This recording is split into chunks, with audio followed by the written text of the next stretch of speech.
Ladies and gentlemen, a bit of a different episode today.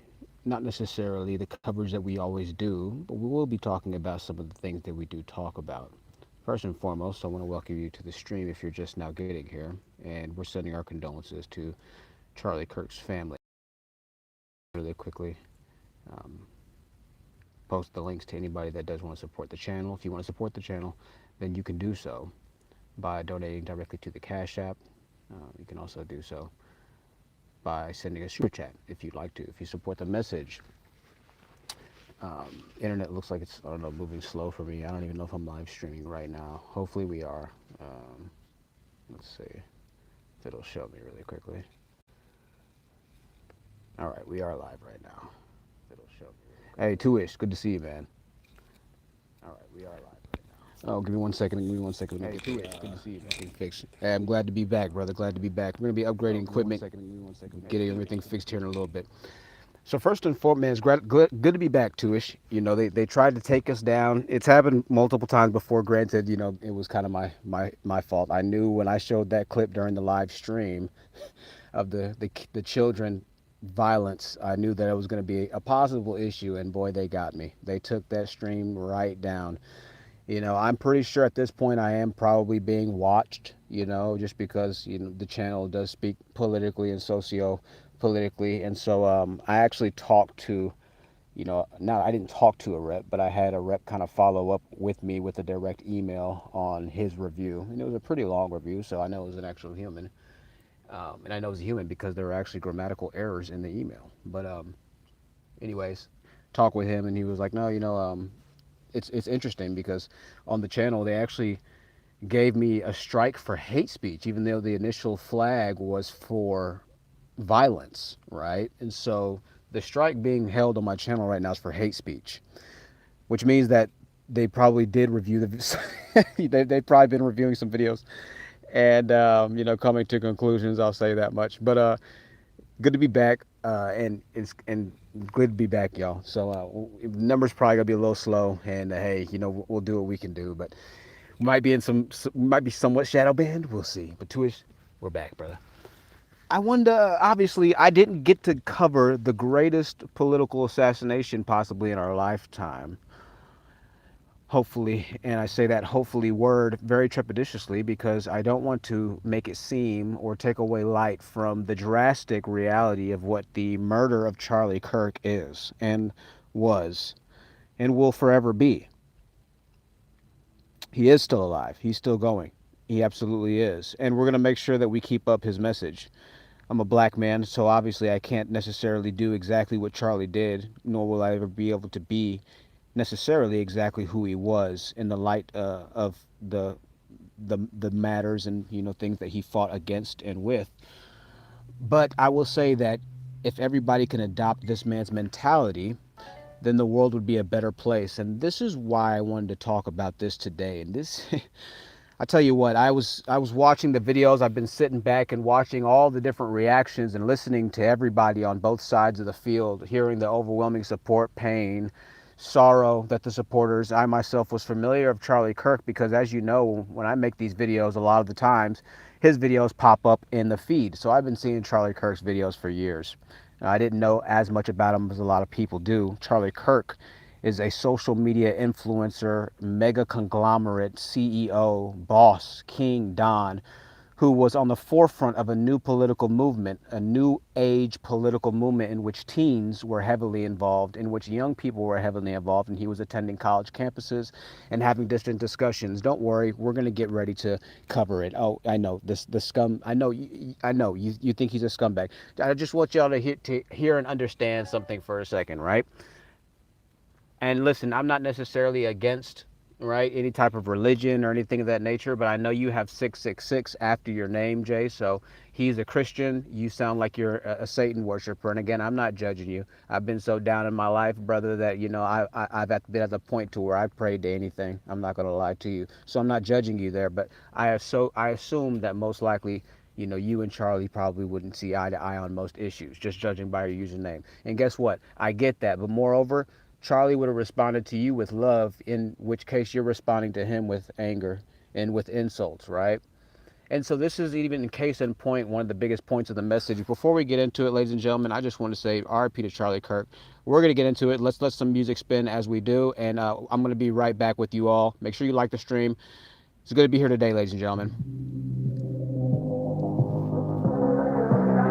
Welcome back, welcome back, welcome back, everybody. You're not English. You have to be white to be English.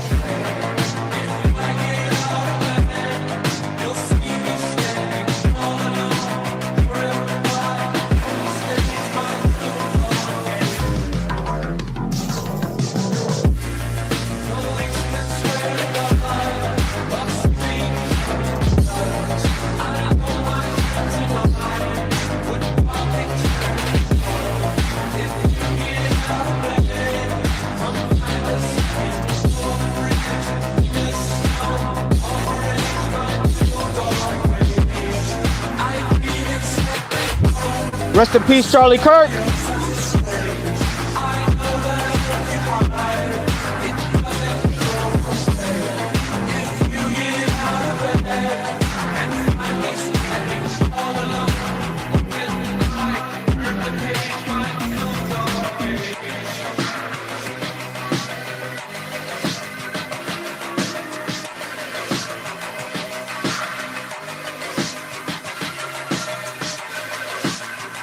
Unless we begin to recover as a people and as a nationality and as an ethnicity, a sense of who we are.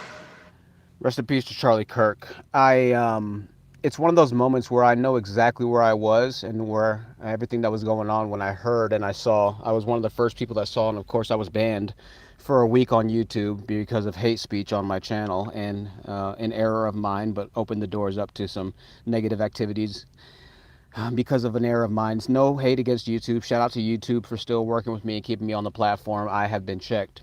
But I remember exactly where I was when I heard about the news. I was sitting here in my car, exactly where I'm sitting right now. Wherever you are, you might have heard the news. You might not know who he is. You might not care who he is, who he was. Charlie Kirk. And I was shocked for a second. I almost couldn't believe it. So I scrambled to X, the leading forefront in free news, and the ability to have uncensored reality news posted, non-fake news, if you will, posted.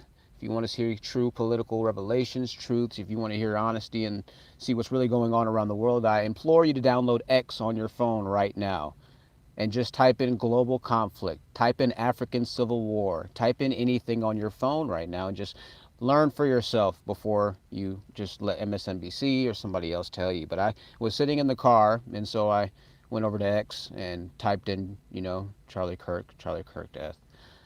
And I watched the video.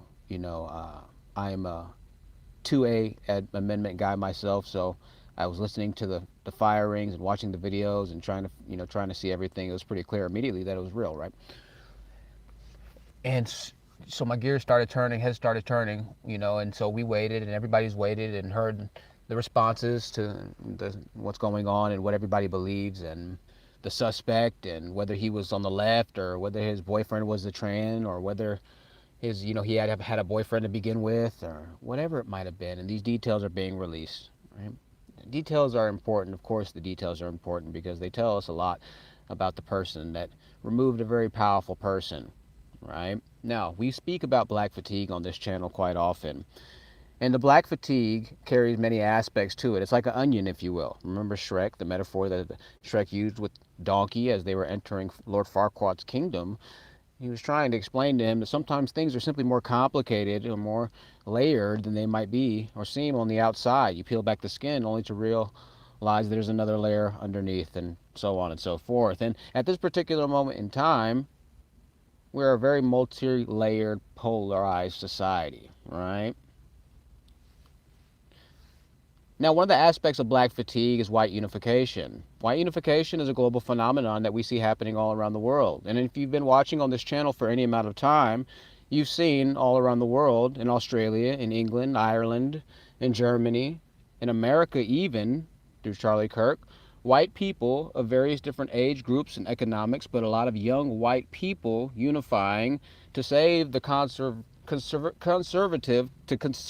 give conservation efforts, gosh darn it, to their culture of which has taken over Western society and has dominated the world. Charlie Kirk was one of the first people to truly put Donald Trump on the map for young people. He turned out the vote and essentially helped Donald Trump win the election. I think Charlie Kirk was most likely the most important person to give President Trump the opportunity to run for a second term. He turned tidal waves online and on digital media with billions of views, probably tens to hundreds of billions of views. This guy is everywhere. He was everywhere. Of course, he started getting banned in certain places, but his numbers were still through the roof. Turning Point America, his organization that he started, is ironically, horrifically, metaphorically accurate to what's happening right now in this country. We're at a turning point. And this is what a lot of the crux of this channel has been based in. Observing these turning points in society and the shifts that could cause and alter your future reality, right? Now, Charlie Kirk was a peaceful man, and we're going to watch some videos as we get into this right now. And for everybody watching, I just want to give an idea of who he was.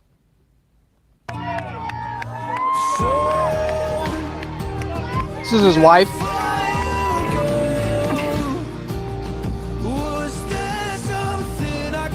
I want to make note of something, okay? And I'm not trying to drag black people into this, but black people have spoken out about Charlie Kirk. But don't worry, we're not even going to be covering Charlie Kirk. We're going to be covering a lot of Wigger activities. All right? We will. We're going to cover a lot of Wigger activities today. A lot of white people who are complaining about this wonderful country that their fellow brothers have built for them. You see, an aspect of Charlie Kirk was very interesting that a lot of people don't talk about, and that is that there's a lot of white people that did not like Charlie Kirk. Now, before we even get to talking about all of that, because there's so much to cover, this is only part one.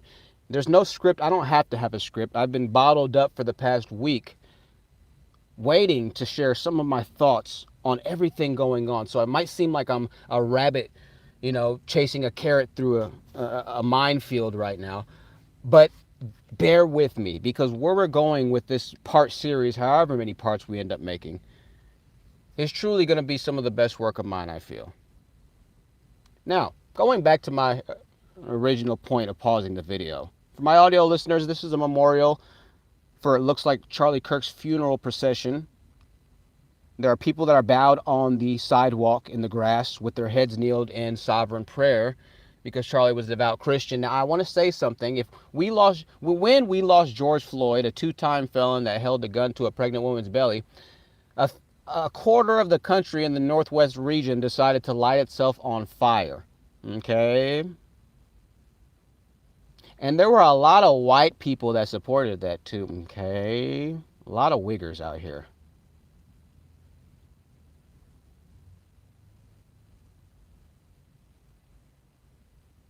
Now, when this all happened, white people said, okay, you know what? They're going to burn some things down. They're going to do what they do. It's just, eventually they'll stop burning down their own grocery stores and Foot Lockers. Eventually they're going to stop and realize that if they keep burning down the Foot Lockers, there's going to be nowhere else to buy Jordans, okay? Eventually they're going to realize that they need Foot Locker, okay? Okay. Black people eventually stop burning things down.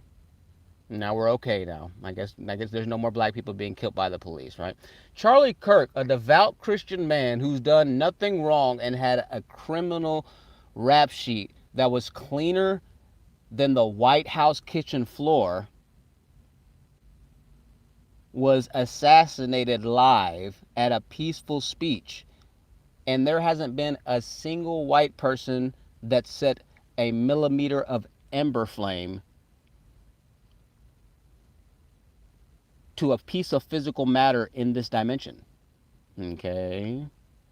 So I just want to make a really, really clear, bold statement as we get into this entire part one series of the Charlie Kirk live stream, that at levels of mass tragic casualty, at our core, white people are different, okay? Niggas lost a criminal and lost their damn minds, built memorials and statues. And thank God Zeus struck down George Floyd's memorial. Thank God lightning struck that wall down. It was just incredible. I can't believe that. Google a picture if you haven't Googled it before. George Floyd Memorial Wall struck by lightning. It's real life. Okay. There hasn't been a single KKK burning of a flag or anything anywhere across the country, right? For this apparently inherently evil man, there hasn't been a single level of destruction of physical property damage that white people have caused to specifically black people or even to themselves, okay? Their culture does not operate the same ways that ours does, okay? Let's just get that clear first and foremost. So I know you're like, don't drag black people into this, THT. No, we're in the mix as well because y'all are celebrating or you don't care that he's died. You don't understand. You don't have any empathy for the dominant ruler of this country. And again, even in the situation where you claim that black people had nothing to do with Charlie Kirk dying, you will feel the wrath of white people unifying because you don't care about white people and the things that they care about, the people they care about, and the losses that they experience. So when they decide to stop building Foot Lockers, when they decide to raise the prices on certain parts of the neighborhood, okay, because you don't care about Charlie Kirk, so I don't care about you. Well, they own all the buildings. They're building all the contracts. If they could, why do you think that you don't live with the law? Why do you think that it's so, okay, let's just slow down for a second and keep the video going. This is part one. I have so much to talk about. RP to Charlie Kirk.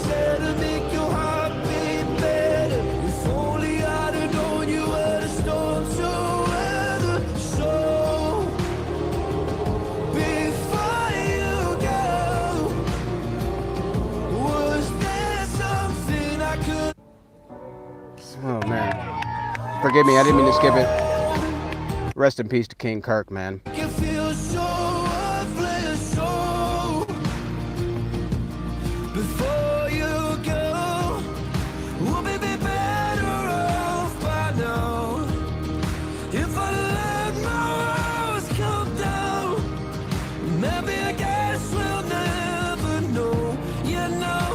High roll, I will talk about his wife. I see your comment, and I'll talk about his wife and her response and everything that's been kind of shaky, okay? But I don't want to tie her as much right now to Charlie, right? Charlie in and out of himself. I studied the guy, man. I've listened to him for years. The man is solid. I mean, it gets no more real than Charlie Kirk, man. You know, the dude was a real dude, you know? But I will talk about his wife and the response.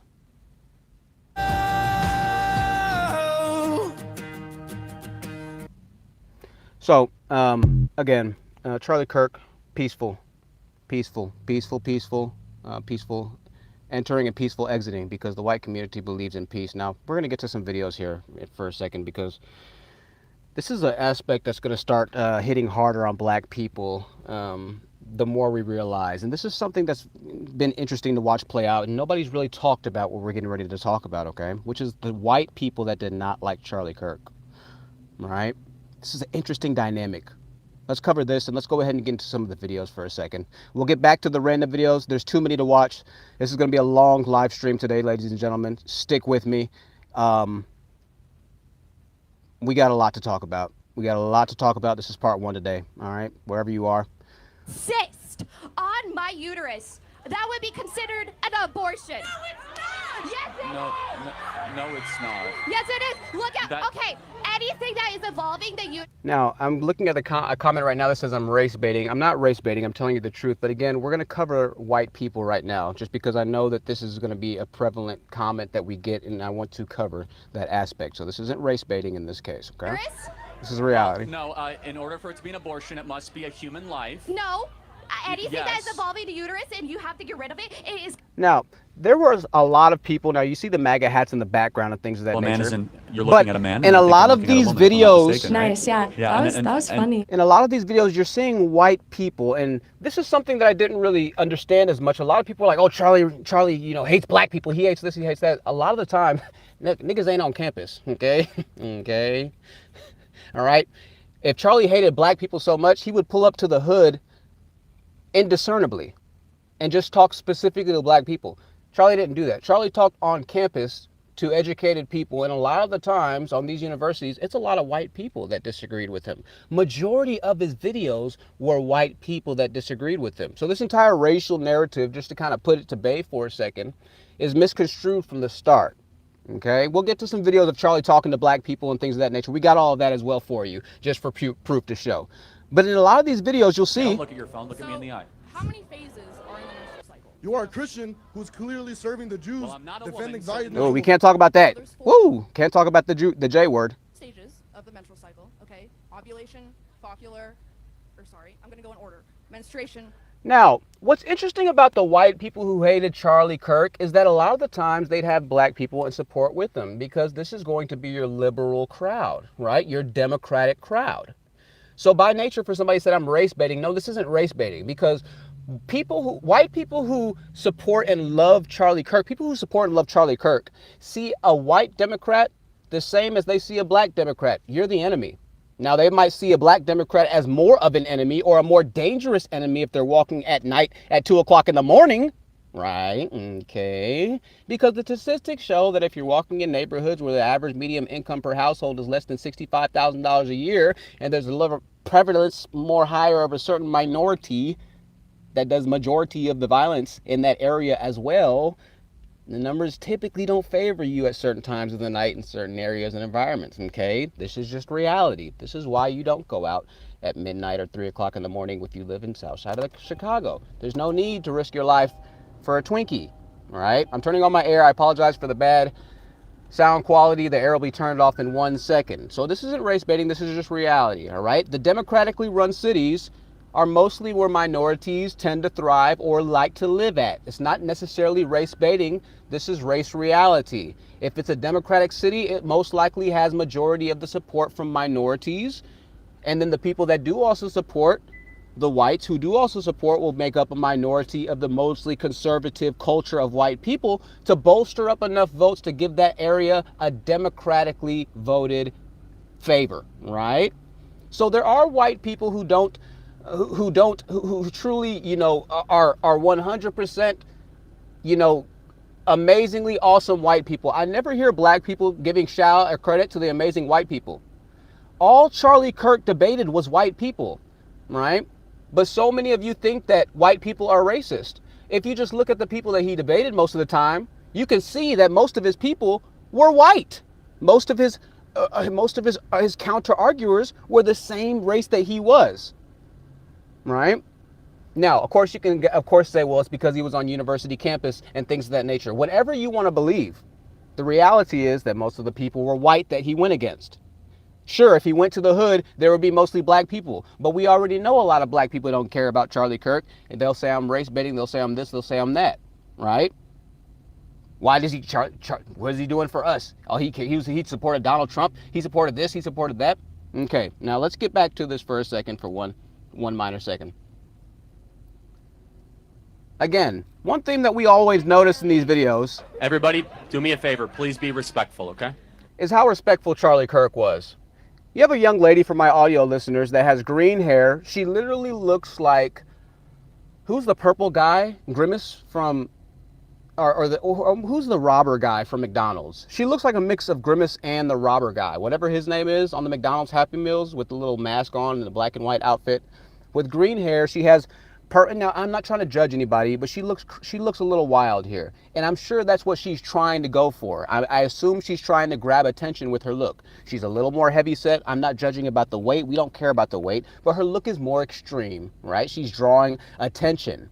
And so Charlie says, ladies and gentlemen, let's be respectful, because the crowd starts to mock her. Now, a lot of the people that came to support in the crowds were white people, obviously, naturally. I get that, right? I'm a black person myself. Charlie Kirk was a king. Okay, he got my full support. He's got a small amount of support from black people, but he does have black support, straight up, because he deserves it. But this is why we're making these streams, so people can learn about him. Okay, I've been bottled up again for a week on YouTube ban, but we are back.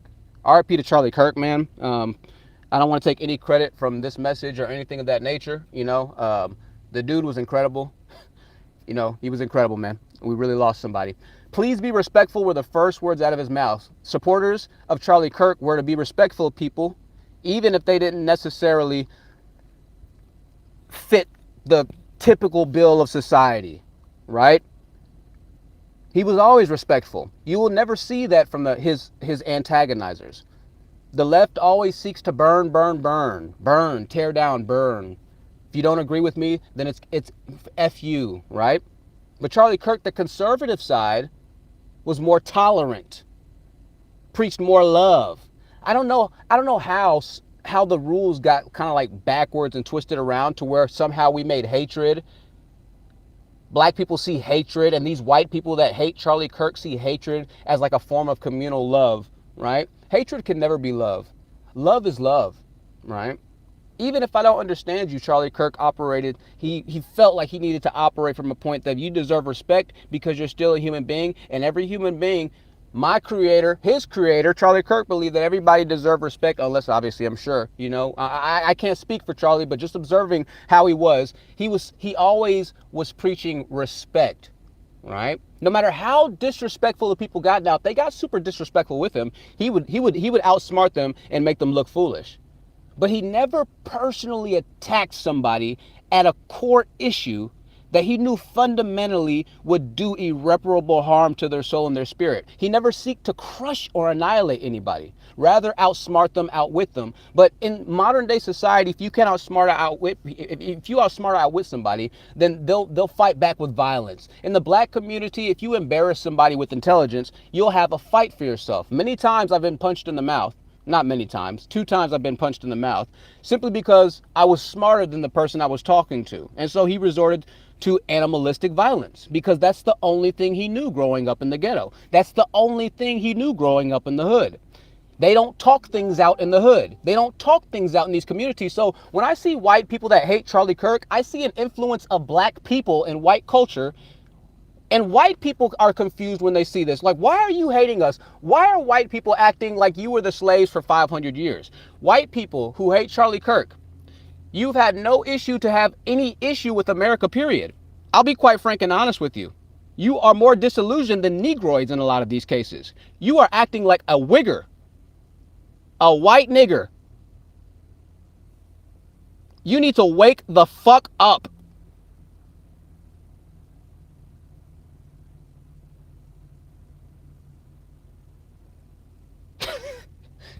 Hating a man that wanted marriage and children? Are you serious? Y'all are almost worse than, I don't know. I almost have to change the entire narrative of my channel for this entire Charlie Kirk perspective, because this is madness. But this is what happens when white people try to take on the plight of black people's bullshit. Right? A lot of these times at these universities, you see white kids trying to act black now.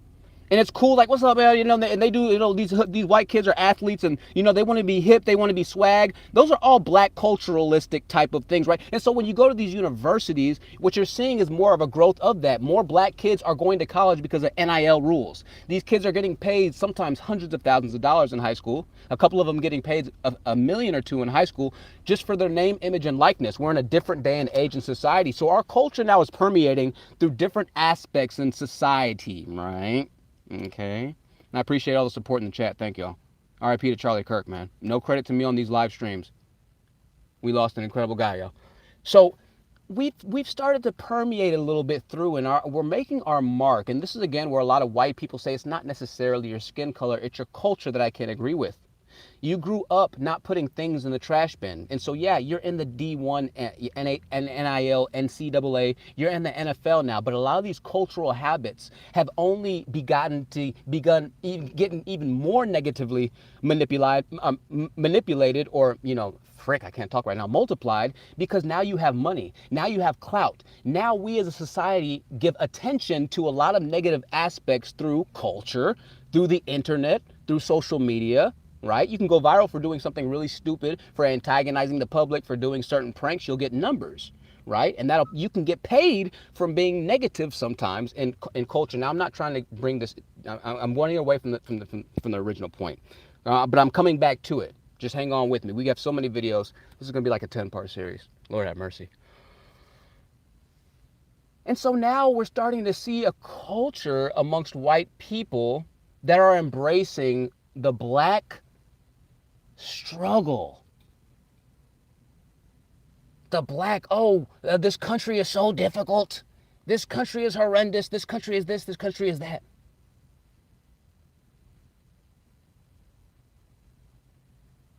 And this is causing an issue. Now, people are wanting to talk about, obviously, certain aspects and certain things about this, and of course, whatever aspect you're thinking, we're gonna get to it eventually. I promise you. I promise you that. Charlie Kirk was shot by a white man. So we think. And you know what? I'm gonna be honest with you here. Okay, there's a lot of stuff going on.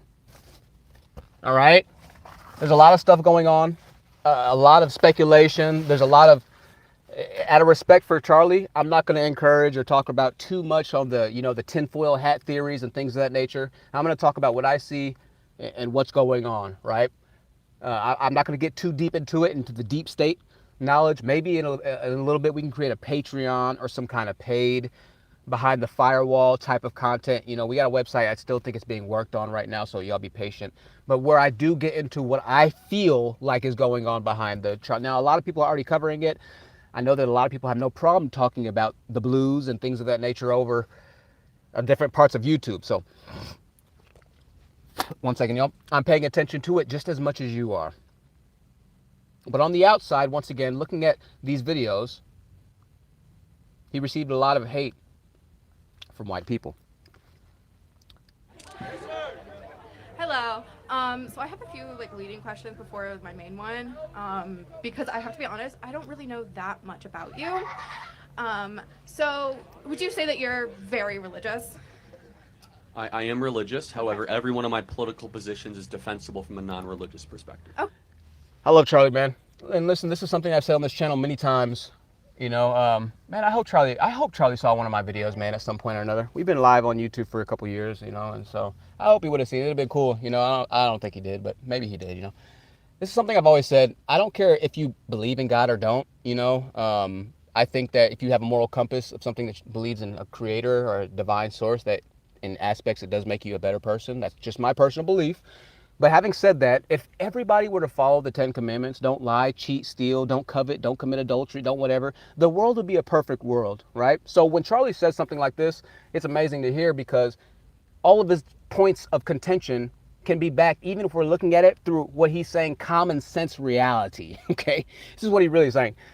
So people will use religion to try and bring up, oh, religion. Guys, it's not about religion. Y'all are complicating this. This is about what's right and what's wrong, okay? These points can be defended through common sense, guys, okay? So it's amazing. I love to hear that. So I was under the impression that your beliefs on abortion were stemming from your religious beliefs. My bad. I'm pausing in a crazy At the spot. core, that is correct, but I can get that it is defensible from using reason and prudence, as I have done the last couple of Cool. So you're not trying to illegalize abortion based on the Bible. Good versus evil, press garage. Well, no, not based on the Bible. My personal conviction comes from the Bible. I want to make abortion illegal because it is the only applicable extension of laws we already and standards we already have in the West. Correct. So I'm gonna go ahead and go to the next video. A lot of these videos are about abortion. It looks like we're just keep Trans moving people on. won't stop going. Can't say that. Hello? Again, My name is Joe. the common sense theme here is that, for Charlie Kirk to hate black people so much, I saw a lot of same race arguments, okay? Let's talk about something for a second. Make sure you're liking the stream, ladies and gentlemen, as you get into the building. I got to turn the AC on. It is a hot day in Texas. But I'm glad to be able to be back live with y'all. We were banned for a week, gosh darn it, but we are back talking about Charlie Kirk. In the part 1 live stream, wherever you are, make sure kick back for the next hour or two. We're going to cover a lot of different topics, a lot of different feelings and trains of thought. I don't have a script today. Sometimes I have notes where I try to go, by certain notes. I don't have any notes today, so it might seem like I'm rambling, but I'm talking from the heart. At its core, the response from the white people and the black people and the people that hate Charlie Kirk is always more hostile. And I don't know why it's so hard for a lot of you to understand or to comprehend that it's not fun living in communities with people who are hostile. This is why nobody likes to live in the hood, okay? Right? It's not fun living in the areas where if somebody doesn't agree with you, or they just kind of skew reality enough to where they think it's okay to steal from you because you have a nice enough car, right? It's not fun to be around those types of people day in and day out, okay? That's the crowd mostly that's on the left, especially the radical left. The people who don't really see evil in the same way that you see evil, simply because they think you're evil by default. So the only way to be good simply because you are evil is to do bad to you, because in their minds, that is good. Okay, this is craziness. They think they're conquering evil and by killing you, right? Well, I need these shoes. We listened to 17-year-old Glocktavius that got killed by the homeowner lady, the 66-year-old white homeowner. And everybody was like, why'd they have to shoot Glocktavius? Why'd they have to kill Glocktavius? He was a good kid. All he was trying to do was rob the house to get some shoes for school. Literally verbatim, that's what they said. All he was trying to do was rob the house to get some shoes for school, some shoes and clothes money. So in their minds, they didn't see Glocktavius. His name wasn't Glocktavius. I don't know what his name was. His name was like Demarius or something. In their minds, they didn't see what he was doing as bad. They saw it as necessary. This is crazy. They didn't see him robbing. I was like, oh yeah, he shouldn't have been doing that. That was horrible. Breaking and entering is dangerous. What if he did have a weapon on him? You know how many times there's been a breaking and entering and somebody on the inside had their lives tragically taken?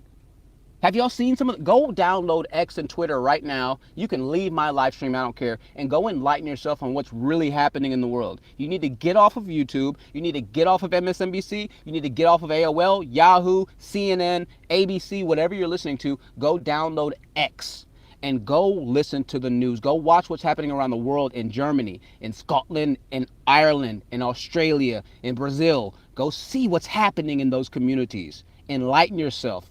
Just type in that community, that country, and violence. I want you to understand and see what's happening outside of white communities. Okay? Now, I say that to say this.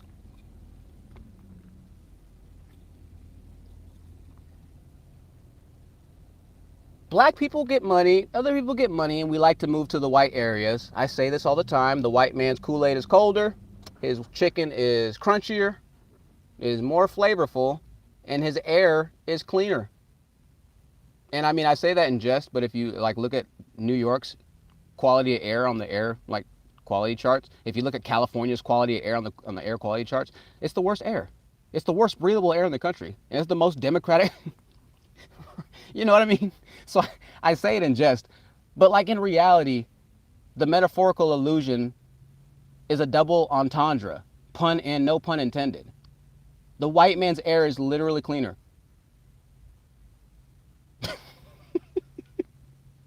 Listen, RIP to Charlie Kirk.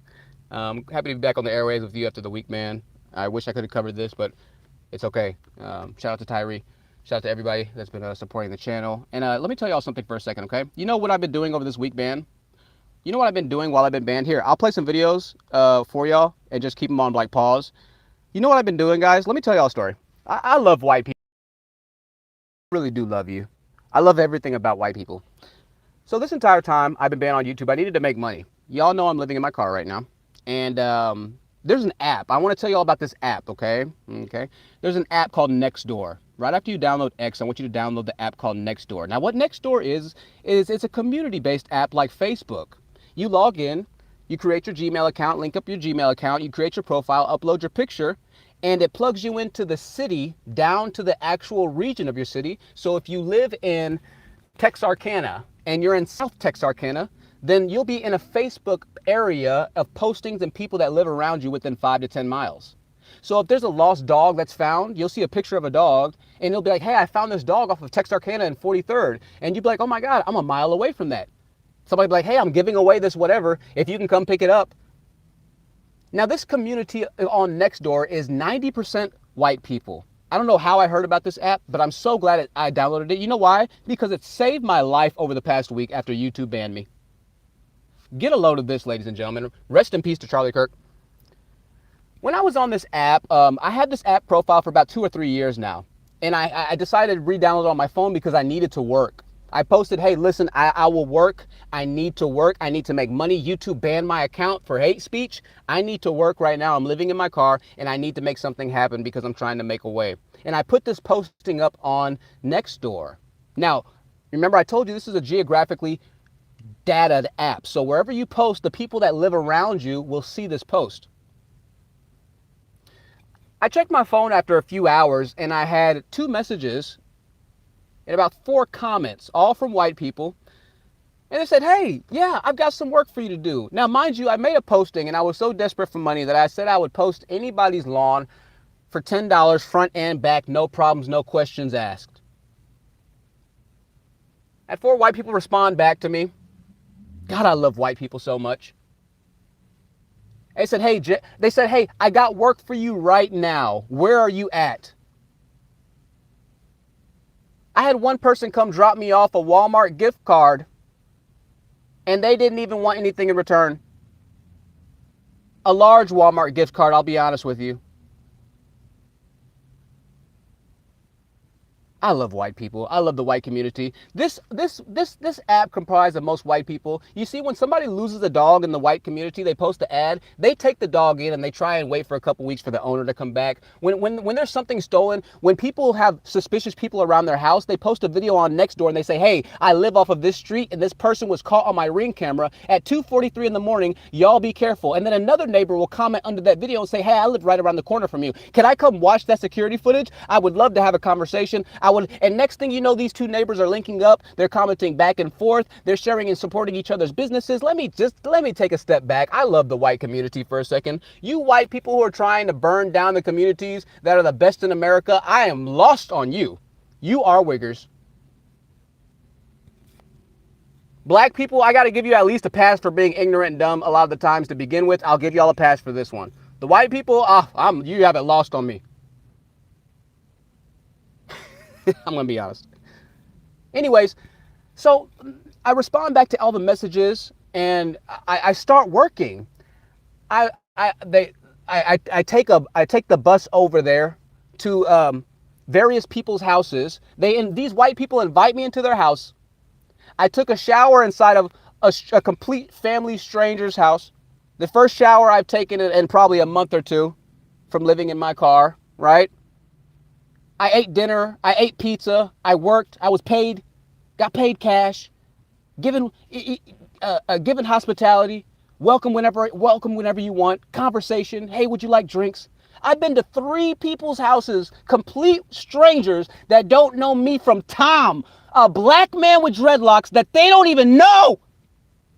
They invited me into their homes, paid me cash, gave me work, fed me, let me shower at their house. Ain't no goddamn nigger has done a single thing like that. Niggers left me to die.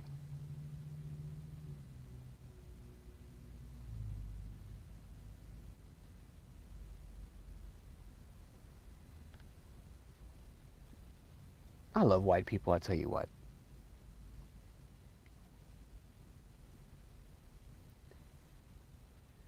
And so after I've been working, and the white community is so amazing because, again, when you're willing to put it out there that you want to be a hard worker, white people respect that. White people will do everything in their power to ensure that this hardworking person who's trying to make a way for himself, we're going to give you something. I had people hitting me, I don't have any work, but I'll make some work for you. I'd love to help out. My message in my chat box is overflowing with white people that simply want to help because they know I'm a legitimate worker. Now, guess what the good thing is? The good thing is now I might have a legitimate opportunity to open up a business. So for the Negroid Jimmy Khan in my comment section, being a Negroid, being a nigger, I might have the opportunity to open up a business. One day I might be able to hire your nigger ass.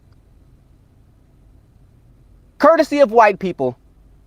Yeah, I'm responsible for myself. Thank God that I have people that were willing to give me an opportunity to work, to teach me how to garden, to teach me how to plant, teach me how to landscape, teach me how to work a tiller. I didn't know how to work a tiller until this past weekend. It took a white man to show me how to work a tiller. He said, this is how you do it. And I tilled up everything. Now I know how to till.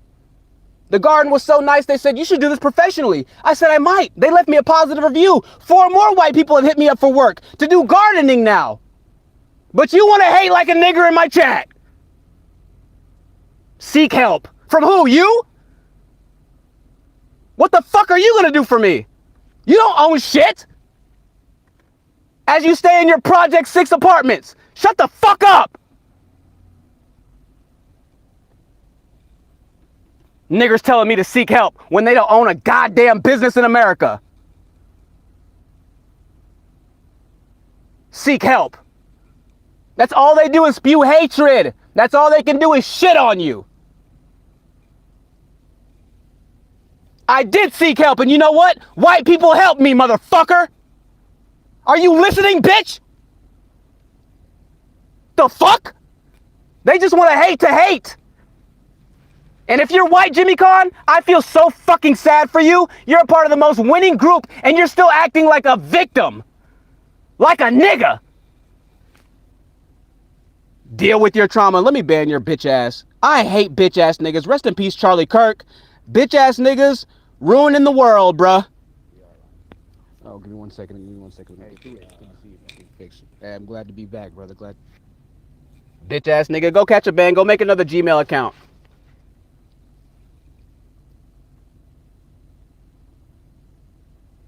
You can't even work. Black people will get mad at you for working, for asking to work. You should have been. You got to take care of yourself. Yes, dumbass, by working. But you wouldn't know that, would you? Goddamn. Rest in peace to Charlie Kirk. Let me calm and wind this thing down. This is part 1. There's so many parts. How you can hate on a man like this, ladies and gentlemen, is beyond me. Let's get to some more videos showing who he was. You know, when you can hate on somebody that literally, gosh darn, characterized and embodied some of the qualities that he embodied. I mean, you can hate on anything. They say they killed Jesus, and I mean, it's not hard to believe. My goodness gracious. So get into some videos. I want to thank y'all for being here. YouTube could not ban us forever. We are back. Hopefully we don't get anything too crazy on here right now.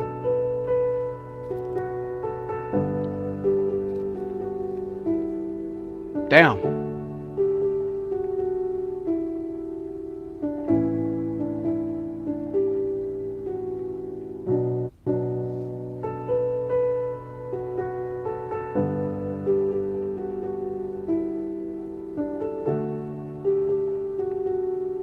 Peace, Moonshack. We'll see you soon, brother. Moonshack with the sub coming on through. That was beautiful right there. Last question. What is a quote that you live by? Boy, a quote that I live by. I'm a Christian. I wear it on my sleeve, so quotes would probably always be Bible verses. I'll give you 2. One is actually not in the Bible. It's more mythological. And one is actually in the Bible. The first is... Hey, thank you for tuning in, Heather. I appreciate you being here. Thank you for coming in and commenting and everybody. I appreciate all y'all. Thank you for being here, guys. Not the Bible. It's this too shall pass. Don't worry. We'll be live again tonight. We'll be live again every single day. We're getting back to our typical live stream, regimen. So we are back. So I'll see y'all in the very near future. Turn your notification bells on, y'all. So when we do go live, you'll be able to see. Which was actually, people think it's in the Bible. It's not. But it's King Solomon's phrase, which is really amazing when you think about it, because it's good no matter what season of life that you're in. If you're going through the worst of times, this too shall pass, and things are going to get better. If you're going through the best of times, though, it's really humbling. Like, this too shall pass, and this will fade away, because this will not last forever. So I love that. And they don't. Yeah, exactly. So it's a time trend. What a wise quote. What a wise thing to live by. No matter if you're on top of the world, don't get used to it. This too will pass. He was always spiritually ready. I know if he obviously had the choice, we don't even need to say that. But just to hear his mentality, he was always spiritually ready. He was never counting the ducks before they hatched. Such a healthy person emotionally. Such a balanced person. I haven't heard many balanced people on the level of Charlie Kirk. I think he was the most balanced human being on the internet as far as the extreme, polarizing narratives that they talk about. Is balanced to perfection. Whatever you're going through, you'll get through it. How can you hate that? At what point can you sit back and be like, oh my God, he needs to what? Even if he was as racist as you think he is, If you would sit back and observe your enemy and play chess and not checkers, and observe their mindset, you would still be able to learn and have transcendent bits of wisdom acquired and implemented into your life, even if you hated the person. Studying your enemy is still necessary, especially if your enemy dominates the world. Christian conservatism dominated the world. The Crusades dominated the world. I would sit back and observe and listen, even if I hated him as much as I did. I don't, obviously. Even if I hated him as much as you claim to. But what you would have noticed if you truly would have paid attention was that he was brilliant. Let's play some more videos for a second. You dropped out of college, and your highest... Community college. Sorry, your Harper College experience, I apologize. barely was smart enough to make it through community college. Okay, so... Barely and made it through high school, your too. highest degree level is an honorary doctorate degree from Liberty University. No, that's true. I do have an honorary PhD. Yeah, so essentially, what are your qualifications for arguing that college is a scam, or Good to see you, Safira. really having any economical knowledge at all, when likely the vast majority of the students here know more than you about economics as a whole? Okay, so... no, hold on. It's okay, guys. It's okay. Now, of course, people start getting rowdy, and what does he do? Settles it. Always about respect. It's never a yelling match. It's never a confrontation. Again, we talk about the culture. And these white people who are aligning with black culture are becoming a part of the black fatigue problem. Black fatigue will only grow because of a white alignment that certain white people do have with black culture.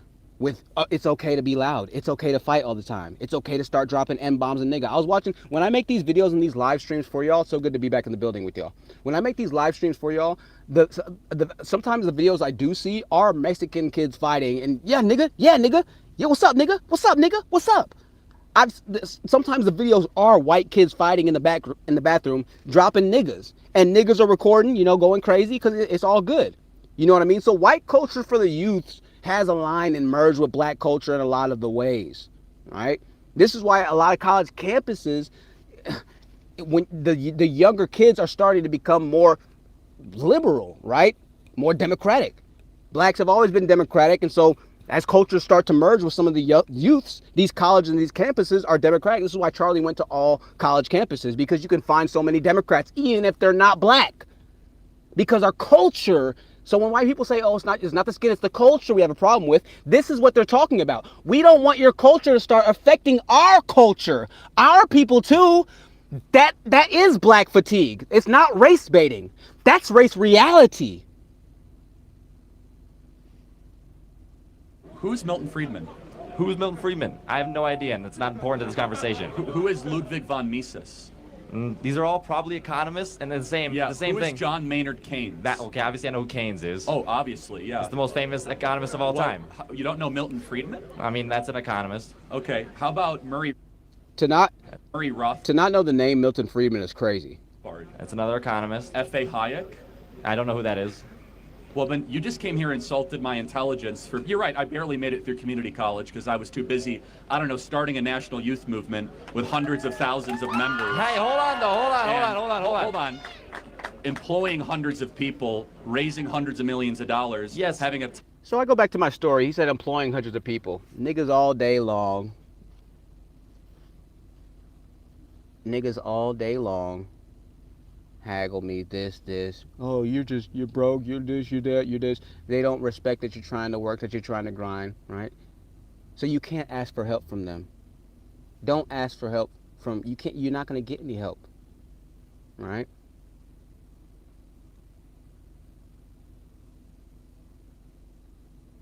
Charlie Kirk employed hundreds of people. Conservatives own all the businesses. They own all your iPhones, all the everything. Ain't nobody that owns any piece of technology right now that you working on, typing on, through the white man's digital airwaves that isn't owned by a conservative. Not no major company, no nothing, okay? They build They build, they build, they build, they build, they build their communities, they build their family, they build technology, they build rocket ships, they build eco structure, they build economic infrastructure, they build planes, they build satellites, they build radio, they build everything. But do you know what happens every once in a while? There comes along a white person, Nikola Tesla, that becomes too much of a threat almost. This negative power has always, this negative kind of sly watching in the back, and I'm not trying to get too deep state right now, so I'm not going to, because we need to put this behind the paywall. Yo, YouTube, you're not going to ban me again. I guarantee you that. So this is all I'm going to say. They build. And what Charlie Kirk was building was something that was getting ready to change and turn the point of America. It was a turning point, but guess what? We're at a turning point right now. We're at a turning point right now, ladies and gentlemen. Now, what's fascinating is every single campus that he went on, Charlie Kirk, more often than not, was the smartest person in the vicinity of that campus. This is why he was given an honorary doctorate. He was so smart independently outside of the system that an accredited university said, we're going to give you a doctorate's degree because we believe that you are operating at that level of mental aptitude. You don't need to go through all the rigors and the BS and all the bullshit classes and everything like that. No, you're good. We're going to give you an honorary doctorate. Very few people will ever receive an honorary doctorate in their life. Less than 0.01% of the population, I would assume. You have to be a massively brilliant person, a massively reputable person to get for a university to give you a doctorate degree, and you never attend a single class. So these college campuses are filled with people who think that they're smart and they're really not. And he was going to these college campuses challenging the curriculum, the professors, the system, the systemic education plan for the future of America. This is why he named his organization Turning Point America. He strategically chose universities to speak at because he knew that those were where the next generation of potential leaders were not only going to be educated, but could be converted. He knew that if the universities didn't start to change, then we're going to be in for a very dark future, because everybody that runs these companies are university kids. You have to have your bachelor's, you have to have your master's, you have to have your doctorates to go work for a lot of these companies that rule and run the world. You have to have higher levels of economics. So the people that are eventually going to be running the world are all in college right now, right? This is why he specifically chose to go to the campuses of the university. He was turning America's future, quite literally. One of the most, to certain people in the world, dangerous people in the world. That level of influence that he had over what would arguably be the smartest group of people in the nation was unprecedented. So by him asserting dominance and showing that, listen, this little educational fiasco that you feel like you're really doing something in isn't necessarily what it is. Me embarrassing you, whoever you are, dude, as I am Charlie Kirk, outwitting you and showing you that, hey, I barely even could graduate community college, but you don't know half of what I know, and I know 10 times what you know. And that doesn't even make sense. You know what I'm trying to say? The more he started embarrassing people, the more videos of like this that dropped, people are saying, oh my God, maybe he's right. Top 10 most popular podcasts Sure. and reaching tens of millions of people online every day. Sure, hold on. but you're also What are my calling all of your qualifications? constituents idiots No, by I've saying they said that, participate in a actually. scam. Their Hold on a shirt's second. right there. I'm College calling is a the scam. Let's go to the next video. We'll go to the next video. solution. Stop talking about race all the time. Race. This video says Charlie Kirk would have been an awesome president. Okay, we need to go back for a second because that's the next point. Great solution. We'll- Stop talking about race. We'll come back to that video in 1 second. He would 100% would have been forerunner to being a president. Can we bring in a clip of Charlie from a month ago speaking about the kind of pressure that he was under? Because I think that will also help to further contextualize this. Take a listen. I'm an American citizen. Yes, I want Israel to win. Okay, we cannot talk about that right now. That is way too deep state. Great solution. Stop. Hey, So if Charlie Kirk was so great, then where are his good quotes? Where are they? quote some of his best work. You will never be the best version of yourself if you allow other people to convince you that you can't be better because of your skin color, because of your sexual identity, because of the community you came from. You must resist those narratives at all costs if you truly want to be successful in America. How, in what world do you paint this out to be racist? Some of y'all are so lost. There's no way to find you. We are at a point in America that I think it might be too late for return. And this is what white people around the world are trying to stop. Black people have continued to be victim. They continue to victimize themselves. They continue to claim everything. And then when opportunities come, when there's a moment for us to unite, black people don't play chess. Black people don't say, hey, we understand, we don't know who Charlie Kirk is, but we're sorry for y'all's loss. He sounds like he was a great dude. Black people don't even come to the table with any sort of empathy or emotional intelligence for bartering better public relations on the airwaves. That was a moment of opportunity that people could have had to really come together and say, hey, you know what? We didn't understand who Charlie Kirk was, but he seemed like he was important to y'all. Hey, we're sorry. We hate that happened. No, black people are like, oh, hey, who was he? Look, we don't care about Charlie Kirk. Well, and they'll see one random video online about Charlie saying, I'm not going to let you use skin color to define your experience in America. And all of a sudden he's racist. Oh, he deserved to die. Again, when you listen to 99.9 of what he talked about, if you would implement 1% of it in your real life habits, you will see immediate change because you will stop being so damn ignorant. You will start meeting people and making connections in the world and realizing that your neighbor might be somebody that can truly help you, that truly cares for you. Imagine living in a country of people, in a neighborhood where you could call them and actually have reliable, hey, I need to borrow some sugar. Imagine how amazing that would be. It doesn't take much, but it takes you not always thinking that somebody is out to kill you or get you, or that white people are evil, or that this country is evil. That narrative is keeping you and us, by and large, as a country, fucked up. Because half the country wants the other half to burn. And for what? And for what? Where will you go? Where will you buy your Jordans? It's much more advantageous, even if you think the white man is as evil as you think he is, to stop the victim narrative and mindset. Because whether he is or isn't is irrelevant. If he was, being a victim wouldn't do anything. If he isn't, which he isn't, being a victim will only limit yourself. Doors stay closed because you think that they're meant to be hidden from you and locked away when the key's sitting right in front of it.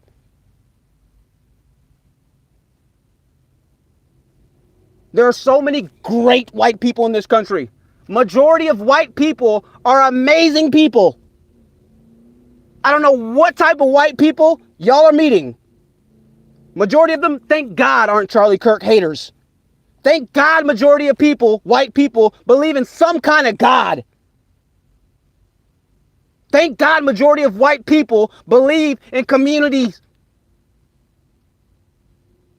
Those same communities use itch and scratch and save your pensions and slip and fall in the mall for lawsuit money to move into. Thank God those safe communities exist. Thank God gated communities exist where they say, we don't want that type of activity in here. We're going to gate it off and we're going to raise the price and we'll pay the price because we own everything. But you want to fight against the people that own everything while you own nothing.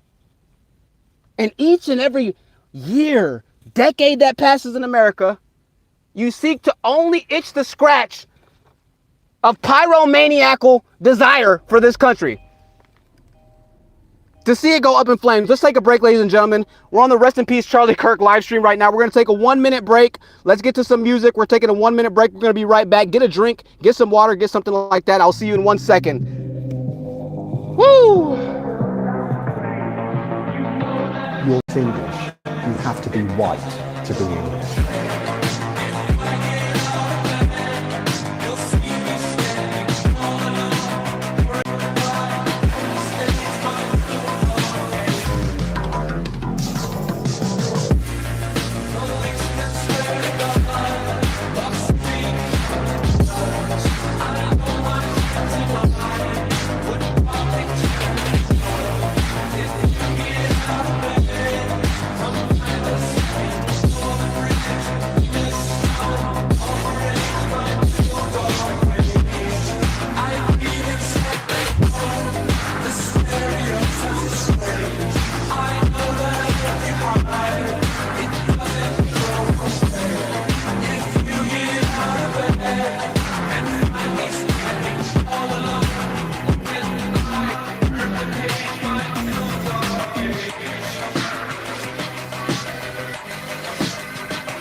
to say something for a second as we roll into the second portion of our live stream. Rest in peace, Charlie Kirk.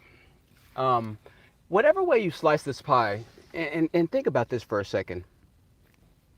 Whatever way you slice this pie, black people who think that white people are evil and racist, I need you to understand something. We clearly just watched a clip of Charlie saying, whatever your skin color is, it doesn't matter.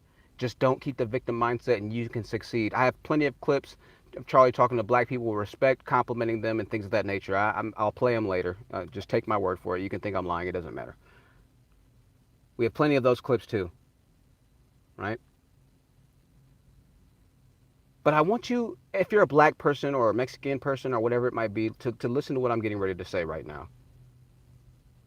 There were lots of white people that were aligned against Charlie Kirk, and there were a lot of white people that are aligned with Charlie Kirk, okay? The reality is that Charlie Kirk was not a racist. This is the reality. Charlie Kirk, however, wasn't going to allow buffoonery and ridiculousness and wildness inside of his community, okay? He is conservative in values. Now, you see that as an attack because you don't understand conservative. You don't understand peace. You don't understand quiet. You don't understand building. You don't understand business. We don't understand a lot of those aspects by and large, which is why we don't own any portions of our communities, areas, neighborhoods, businesses, and things of that nature. We aren't conservative by default. We don't care about cleaning Everybody, up do me a favor. Sorry, Please be respectful, okay? Hello. So I have. Sorry. We don't care about, cleaning up the hood, right? The hood is always dirty. Property value in the black communities are always lower, right? It's always louder. It's always music. It's always niggas just doing burnouts on the streets all night long. Parties, shootings. There's no sense of tranquility and peace that needs to happen in a large portion of black communities all around the world, including the jail community. Loud as loud as hell in jail. Banging all night long. I mean, I understand you can lose your mind in jail. I get it. But I've never experienced loudness like I've experienced in jail.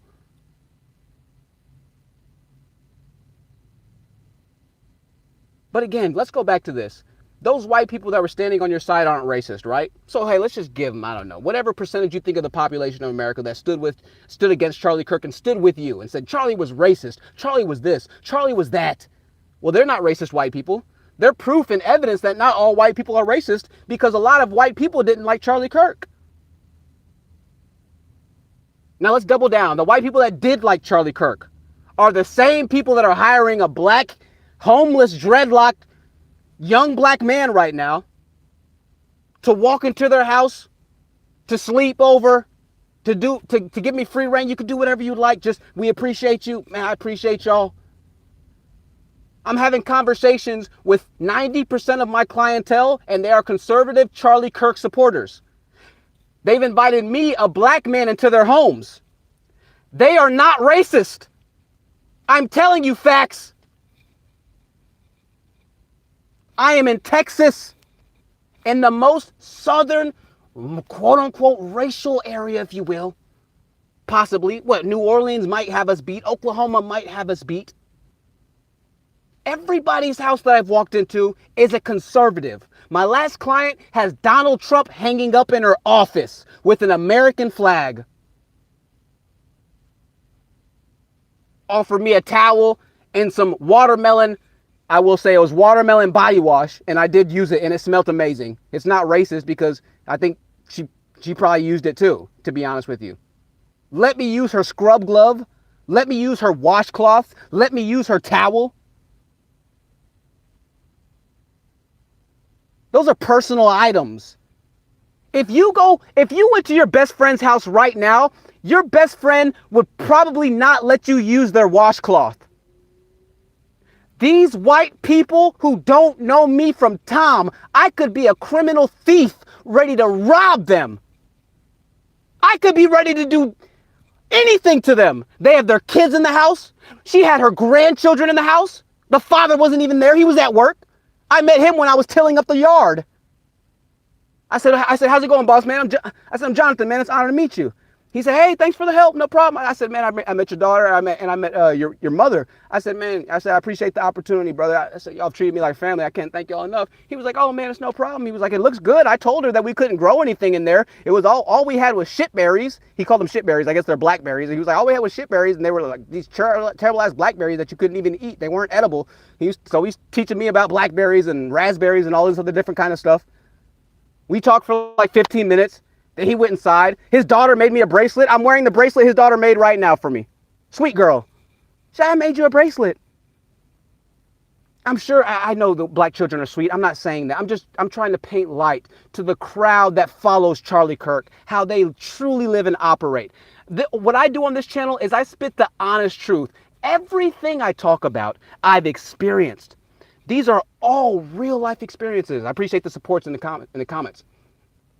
Thank y'all for support. These are all real life experiences. This isn't no mumbo jumbo, no nothing like that. I don't need a script. I don't need anything to talk about anything that I talk about. This is real. On a day-to-day basis, I experience what I talk about. If I'm talking about black men and how bad we are, how this or we that, I guarantee there was something, if I'm extra fired up that day, it was probably something that happened within the past 24 hours. You're like, oh man, he's really fired up today. Yes, because I'm seeing in real time. I'm experiencing in real time. So we were talking about Charlie Kirk yesterday over mushroom and cheese bacon pizza, might I add. It was the Good Better brand pizza. If you ever see a mushroom and cheese bacon, I think it is pizza, and it's in a purple box. It's a microwavable pizza. It's the best pizza I've had in my life. It's delicious. It's absolutely incredible. Talking about Charlie Kirk and over that and seltzer. We talked for about an hour. And, you know, I don't let them know what I do. I don't let them know, hey, I have a channel. I have, 7,000 subscribers. I do live streams. I don't tell them too much, because I don't want to seem unprofessional, right? But I let them know that I echo their sentiments. And you know what happens with these, people? I hate to keep saying white people, but you know what happens with these people when they find that, hey, you understand our culture and I'm black? Do you know how much more favor that puts me in their eyes? Because I am black.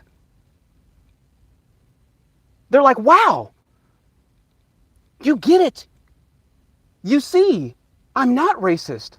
We're not racist because we feel the way that we feel. Are there some racist Trump supporters? I'm sure there are. Is there a racist Charlie Kirk supporter? I'm sure there is. There are racist black people too. Niggas don't like niggas. Everybody knows it's true. I say it on this channel. I'll say it all the time. I'll continue to say it. Black people don't like black people. You have racism in all shapes, sizes, and colors. I see black on black racism as a worse form of white racism. I'll be completely honest with you.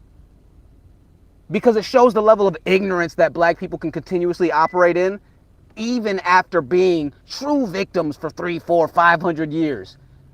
Even after truly being freed, they still keep the mental chains of slavery attached to them. There are some black people who you can't tell that they're not enslaved.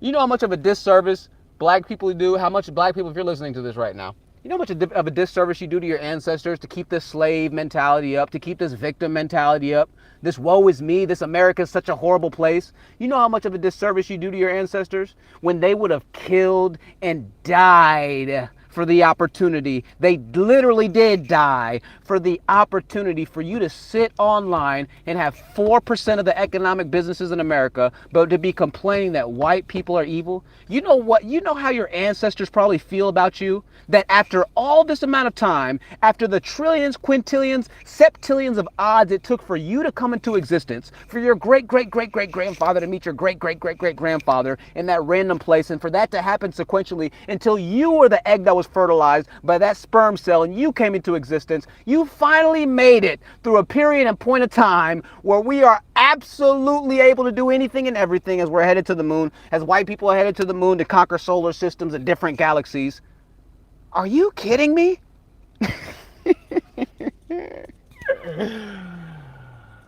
Oh, Lord. But you want to be a victim so badly. You wanna hate white people so badly. The white people freed you, my nigga. You're free. Enough white people felt bad enough to go to war with the other white people, my nigga. You are free.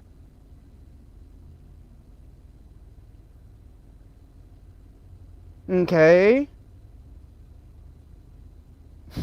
Let's see how many people we got on right now. We got 38 people on. Make sure we're liking the stream.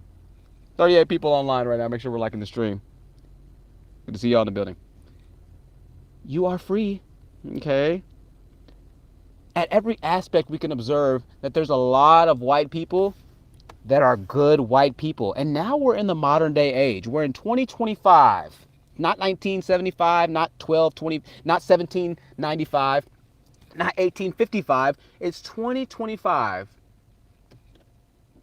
And the same trends in the black community we can see happening all around the world. Now, I want to take a step back once again. We're going to get to some videos here in 1 second for the second portion of our live stream podcast, part 1 of the Charlie Kirk. We'll be back again tonight to talk about much more, obviously. And I'm sure I'll probably get some more videos tonight as well, right?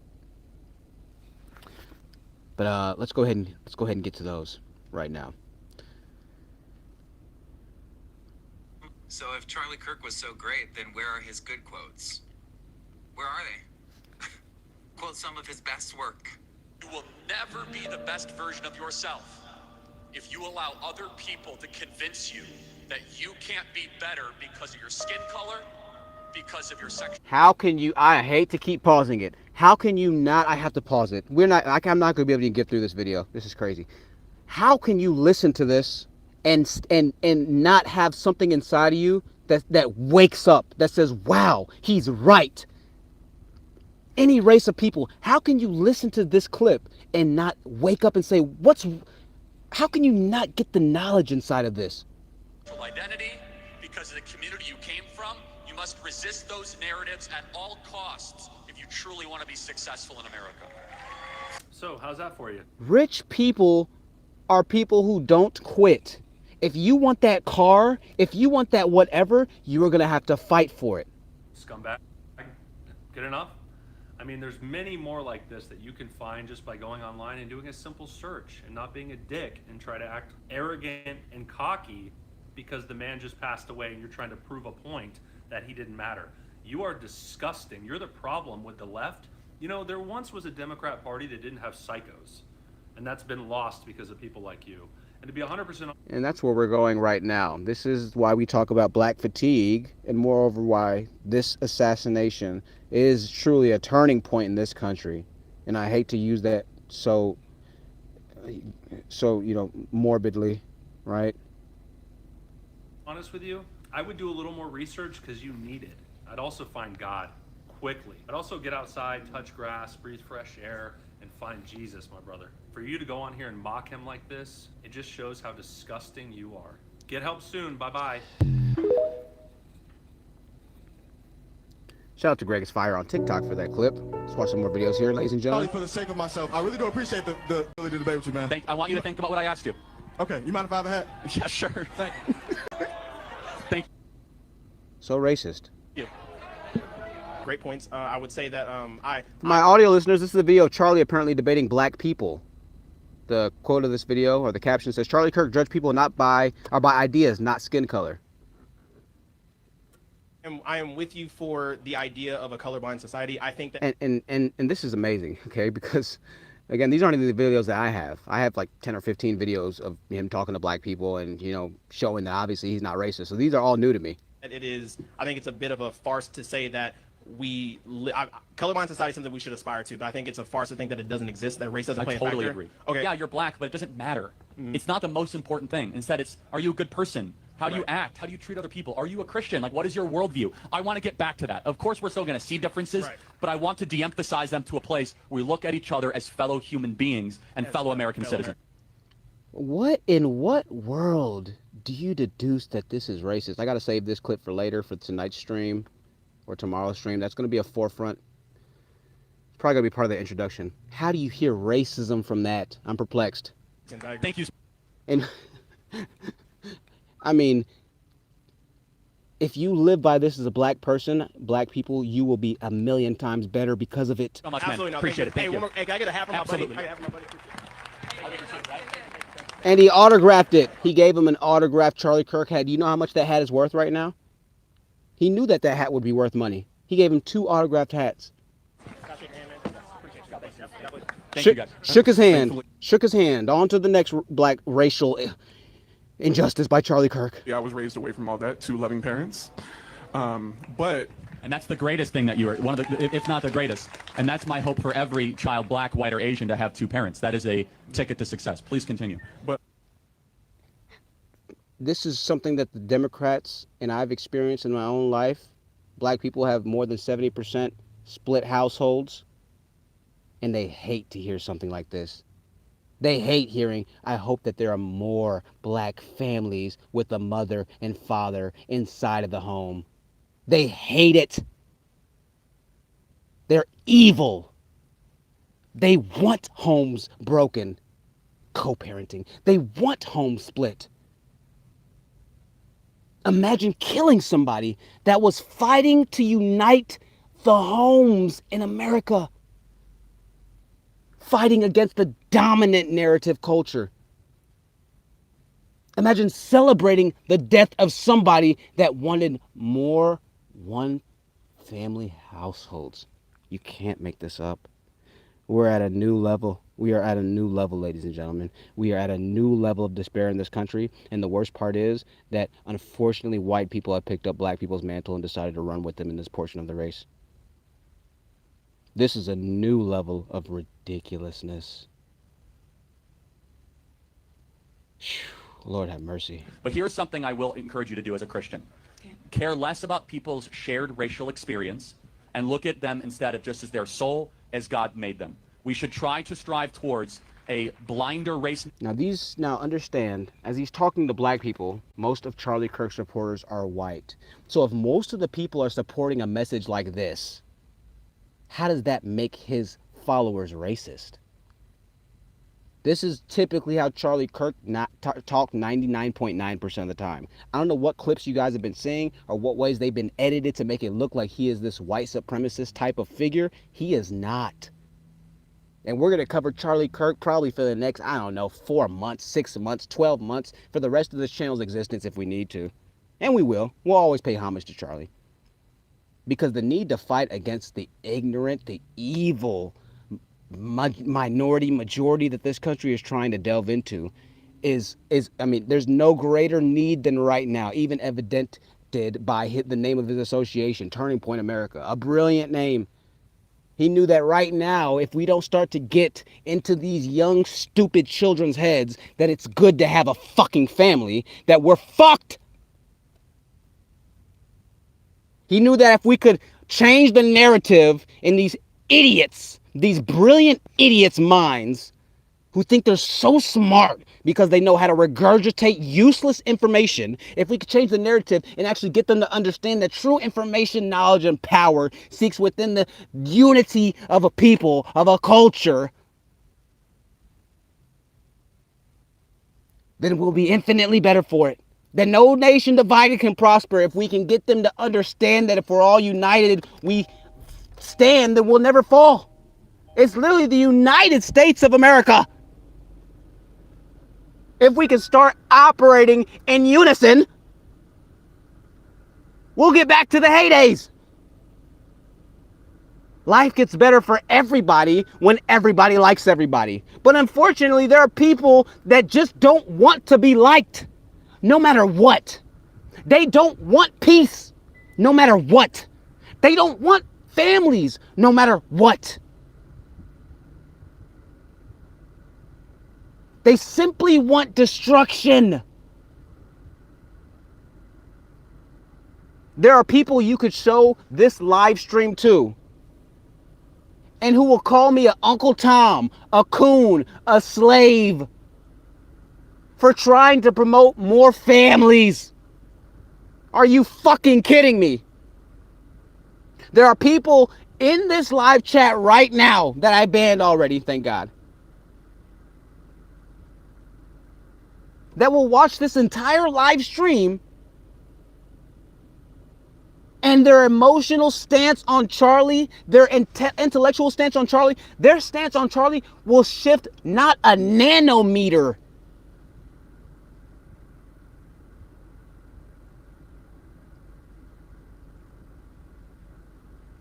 There are even people that will watch continuous programming of a man saying the things that he's saying right now, this man, and they'll say, oh, but, and they'll make up something that never even happened.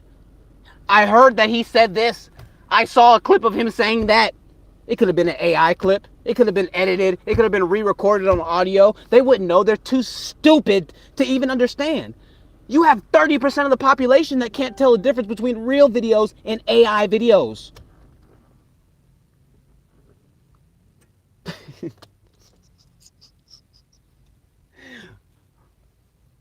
Hi. Nation, not one that talks about skin color all the time. I agree 100%. And I think, where's my brother up here? Where's my man? Look at him. You gotta come up here. Come up here. Come up here. Come up here. Get over the gate. Come over the gate. Look at this guy here. Look at this. Yeah. Now, this is a meme reference to when Trump pointed out to the black guy in the crowd. He said, look at that black man over here. Isn't he beautiful? Or something like that. Trump was pointing to a black guy. It was like one black guy in the Trump rally. Yo, it was so funny. He was like, look at him. He's beautiful. Isn't he beautiful? Isn't he wonderful? Look at him. And so Charlie was doing the same thing. It's not racist. This is a Trump meme. Right to the mic. You stand for me, we good. Wait, I only stand up for white. Is that a white man? Can you look at him, please? Look at him. Is that a white man? Is that a white man? You said I only stand up for white men. He's got dreads. Instead of just looking at... Now, for my audio listeners, there's a black guy in the crowd who's a supporter, and there's a white guy saying you only stand for white people, and there's a black guy in the crowd. Thank God there was at least one black woke person there, one black person living in reality. In the past that's wrong and bad through a victim lens. Say, you know what? It's still going on. Okay. One sec. Say, you know what? It's still going on. But slavery's still going on. We're still slaves. We're still being lynched from trees. No, you're not. You're free. The only slavery is still happening actively right now is in Africa. The only place that they're still mutilating children is in Africa. The only place that they're eating other people is in Africa, my nigga. It's still going on today. What's going on today?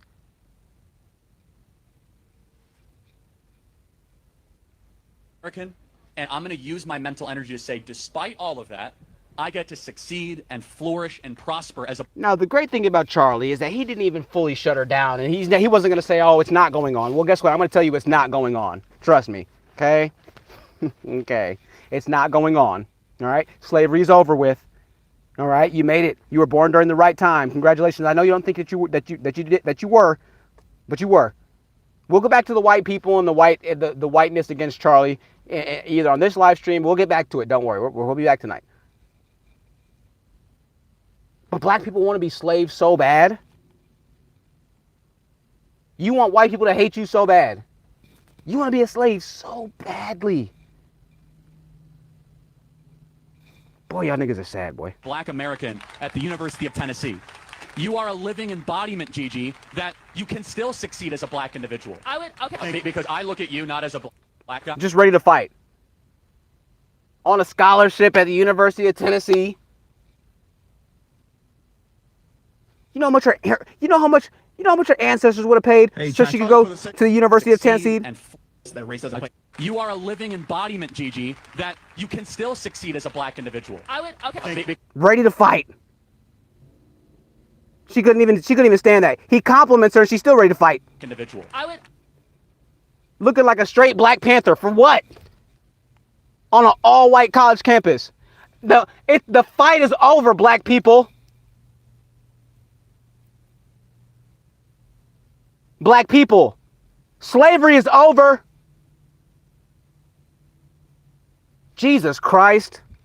Hey, ChatGPT, can you... If you were able to talk to President Trump tonight, what would you like him to know? I would like to say, Mr. President... I want to brag on Erica. In addition to being an incredible mother and phenomenal wife, she also runs a ministry in her spare time that helps you read the entire Bible in 1 year.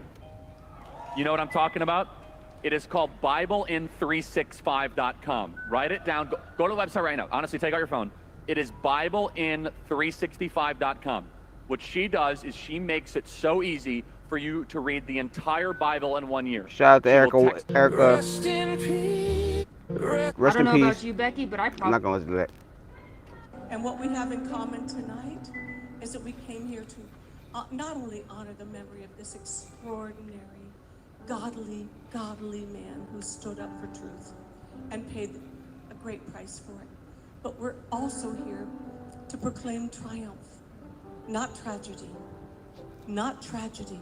This. You see what I mean? Even in what his followers were saying, you took away the most important person that was changing the landscape for a future that they're trying to build in their country, and they refuse to see themselves as victims. Do you not understand? That's how they were able to conquer the world. That's why you were a fucking slave for 500 years, because you're a fucking victim. They don't see themselves as victims. Even though Charlie was lost, they're gonna figure it out still. It's not a tragedy, it is a tragedy, but it's a triumph. We're gonna work through it, we're gonna figure it out. Don't you see how powerful that is to have in life? To think that no matter what, whoever's in front of me, I don't care how bad it gets, I'm gonna power through it because I know that we're better. You see that as racist. You need to start living like that, you dumb idiot. Oh, they're racist. No, they're far stronger, smarter, and more powerful than you. That's why they run everything. Thank God you don't. This is not a tragedy and we cannot think about it. Jesus, when he hung on the cross on Friday, Passover, everybody thought the world had done with him and gotten rid of him, and we'd never see him again. And then you know what happened, everybody? Sunday morning happened. And we're here to proclaim Sunday morning for not only this precious man, Charlie Kirk. Rest in peace to Charlie Kirk. Rest in peace. We're going to talk about these, you know, again, I got to watch what I can say as far as the suspect and things of that nature. For my audio listeners, right now we're looking at a picture of the suspect and the different angles that he was caught in on camera. It looks like he's in some kind of building stairway ascending to the roof, where the rifle was found, where the rifle was left. Just a lot of questions, you know, that a lot of people have, and so I'll bring that to you in a way that I can kind of deduce things in a monetizable, friendly way for YouTube here in a little bit. But we will talk about some of the tinfoil hat theories. So stick around on future live streams. We'll get to it. Okay. Some people might be here, and you might have never. Looks like MAGA did get this guy. Yep. No, maybe they did. I don't know. Some people might be here, and you might have never been involved in church or whatever, and you might. I mean, Charlie Kirk, I hate him, I hate him, I hate him, I hate him. I'm gonna send her a signed hat. Holy Spirit brought me here to challenge you to a gentleman's fist fight right here in front of this whole crowd. I would hate to hospitalize you in front of 2,000 people. Massive fan. Start off by saying that. And when I say fan, I don't think I'm a fan for the right reasons. Now, when I say massive, here's the thing. Mr. Kirk, how many donuts can you fit on it, bro?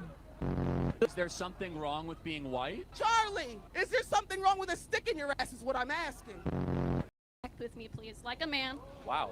People who. Wait, so you acknowledge that I'm a man? I thought that you're like this trans activist. I am a man, and you are a man, Well, and you will look me in the eye like a man. I could see that you're a struggling individual. Protect all big booty Latinas. If you're a 9, you are fine. You get to stay. If you're an 8, we can have an immigration debate. If you're a 6, you can kick bricks. But Charlie, let's protect my housekeeper. Why does Juanita have to go, Charlie?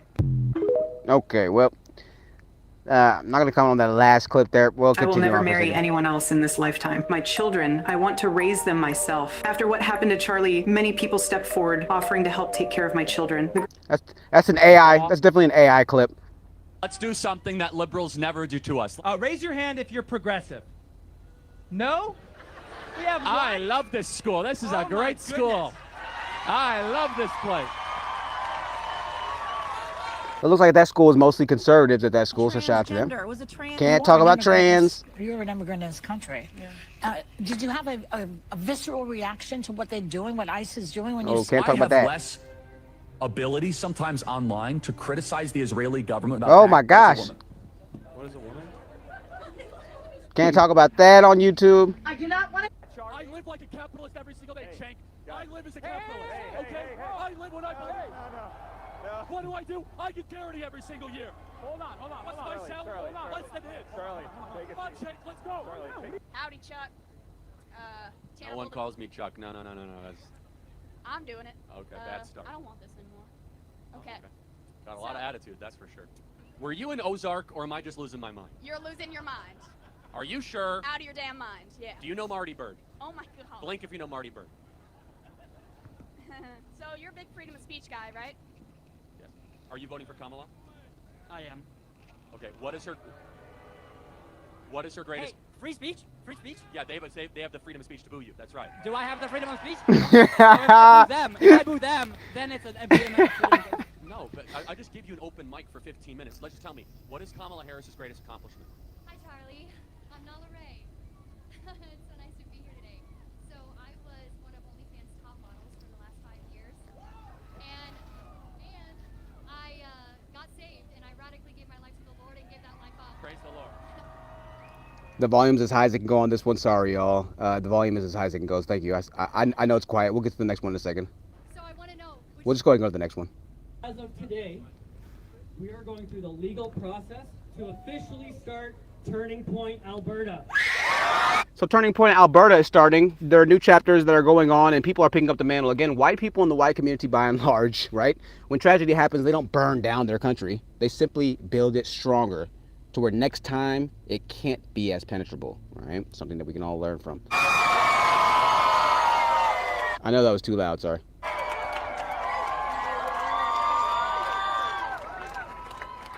Now, if you'll notice, he's wearing an American 1776 shirt. White people, and especially followers of Charlie Kirk, are proud to be from this country.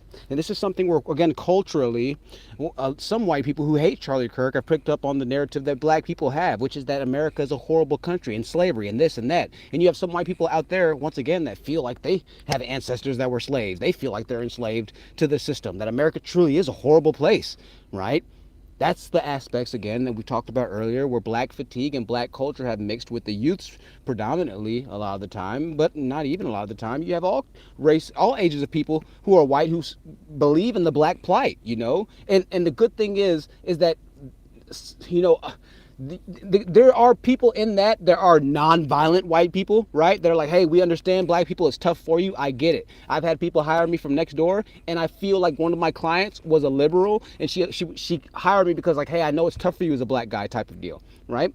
But again, most of my clients are conservative, so I understand and I see that side of things. But again, the white liberal that took out Charlie was, again, a white liberal full of hate, almost living from the perspective of, oh, America's terrible, you enslaved, you know, my people, you killed my people, you're preaching all this hatred and things of that nature. So he shared the same sentiments that black people share against white people, or at least democratic black people. Half the country is Democrat, apparently, so democratic white people, black people, share the same sentiment as democratic black people. White people, in this case, that hate Charlie Kirk, are living lives through the eyes of a black person, right? They're seeing themselves as victims, that they were wronged, that they're being attacked, and this is so far from reality. This is so delusional. It's almost more delusional than black victimization. At least, once again, black people were slaves. White people were never slaves. So this is really wild to see. But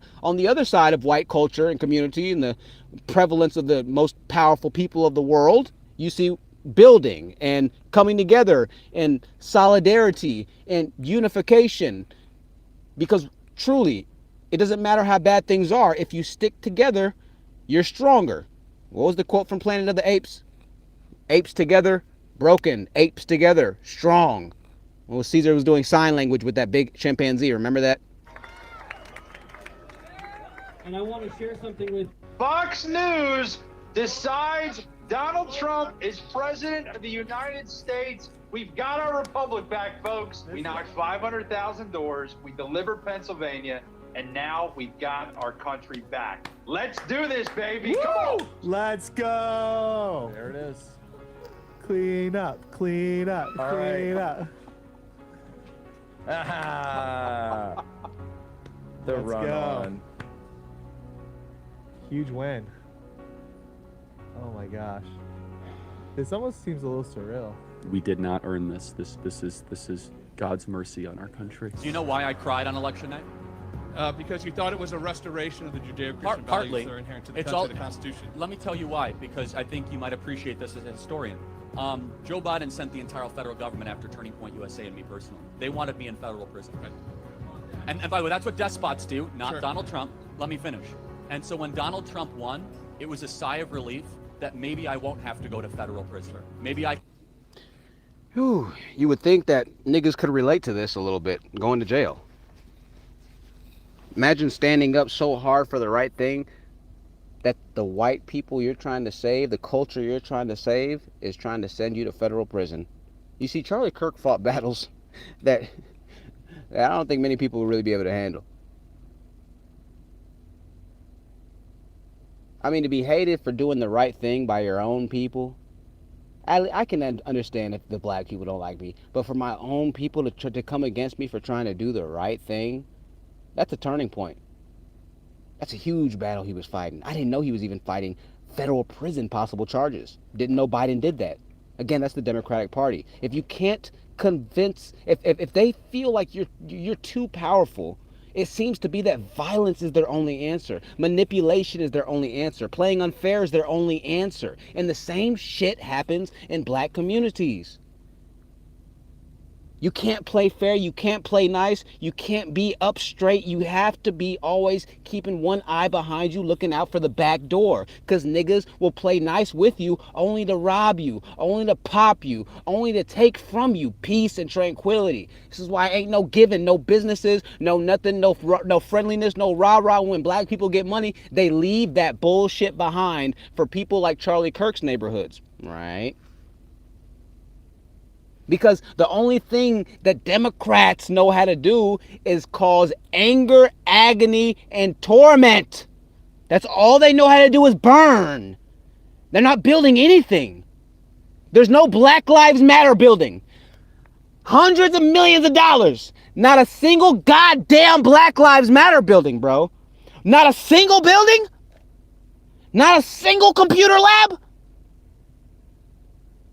Umar Johnson still hasn't finished the school. He's been given $3 million. Hold on a second. Let's go to Umar Johnson's school. Let's see if Umar Johnson's school is done, because I haven't checked on it in a while.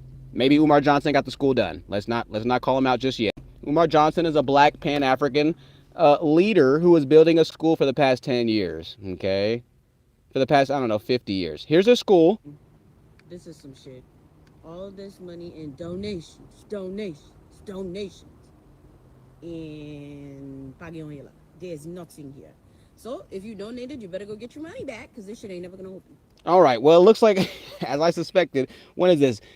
Moved to South Jersey in 2023 and found myself just 30 minutes away from Dr. Umar Johnson's so-called school. Locals said the place was falling apart. Wow.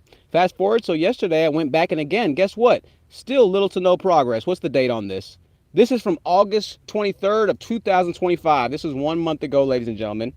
A fence, some windows, and meanwhile, flag slapped on the door. That's it. Meanwhile, he's plastering his face next to legends like Malcolm Garvey and Marcus Garvey and Malcolm, Jesus, I joined him, and Malcolm Luther King Jr. This man has collected millions in donations. I kid you not, Dr. Umar's probably got $3 to $4 million off of this. And he hasn't even been able to complete a wooden building with schools and hire teachers. Y'all, we need to wake up as black people. This is it right here. If black people don't get it together in the next 5 years, it's a wrap. You can count black people's existence and America's done. Black people will start moving from this country because they're going to be priced out. You're going to be priced out. You don't own enough. You're not stable enough together as a society and community. And you're going to start to see the new wave in 20 to 50 years as expatriatization from America, from black people. You heard it here first. I don't miss when I tell you these revelations because this is exactly where we're lining up for. You don't own shit. So you can't sustain yourself when the inflation gets to a certain level. The dollar circulation in the black community is not strong enough to handle infrastructure. Even when they get millions of dollars, just like Africa, the same shit happens. It's nothing but a building of concrete with boarded up 2x4s of plywood. You can kick that bitch down right now if you wanted to. There's no stability to it. No matter how much you pour into it, it's always going to be shaky because at its core, black people in the black community do not understand how to operate. You can hate Charlie Kirk as much as you want. When you have your Umars, it's still the same exact fucking result. You can't do it without white people. You can't. LeBron school has a dropout rate. Kids can't read at LeBron school. Dr. Umar can't open a school. How are you going to be able to change the narrative of the youth when you can't even open up a school to educate the youth?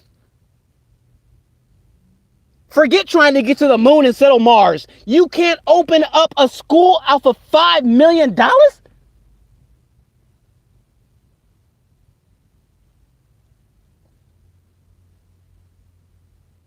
Even if it ran for a semester, just a trial, a test semester. There's no teachers that be willing to just donate their time, that believe so much in the black cause. You couldn't find 10 teachers, Pan-African specialists. There are 10 black people who are accredited enough, who have enough money in the bank to not have to work a job for a couple of years, for a year or two to teach in the school for free.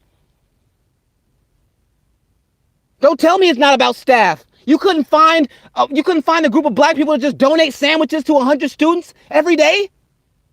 We can't find 100 black people to buy one sandwich a day for $1? What is it? Fuck out of here. There's nothing here. So if you donated, you better go get your money. No. See if we can find another video by Dr. Umar Johnson. On August the 5th, the city of Wilmington, Delaware, took out a notice to auction off the Frederick Douglass and Marcus Garvey Academy campus for unpaid vacant property registration fees. So now I guess maybe this is new. I assume this is new if it's popping up on the algorithms. The school is being sued by the city because essentially the city's saying, listen, this building that you're not doing anything with, that you haven't paid your rent on, that you took out loans, I don't know, you didn't complete, listen, we're gonna need that money back, we're gonna need you to shut it down, and we're gonna go ahead and utilize this building because we're gonna go ahead and buy it for ourselves. We have somebody that's actually gonna build a business here, and that's actually talking about paying us real life, actual money. So you can move your black ass aside. You had about 15 years, you couldn't find, I could build, bro, give me $25,000, I would have gotten that academy running. It don't take nothing. You shouldn't need a single dollar to run that academy. If black people really believed as strongly as they did in Dr. Umar, they should have funded that from the get-go. But you wanna hate white people. Oh, Lord have mercy on our souls. Lord have mercy on our souls. Lord have mercy. All right, let's get back to white people as we start to round out this live stream of Charlie Kirk.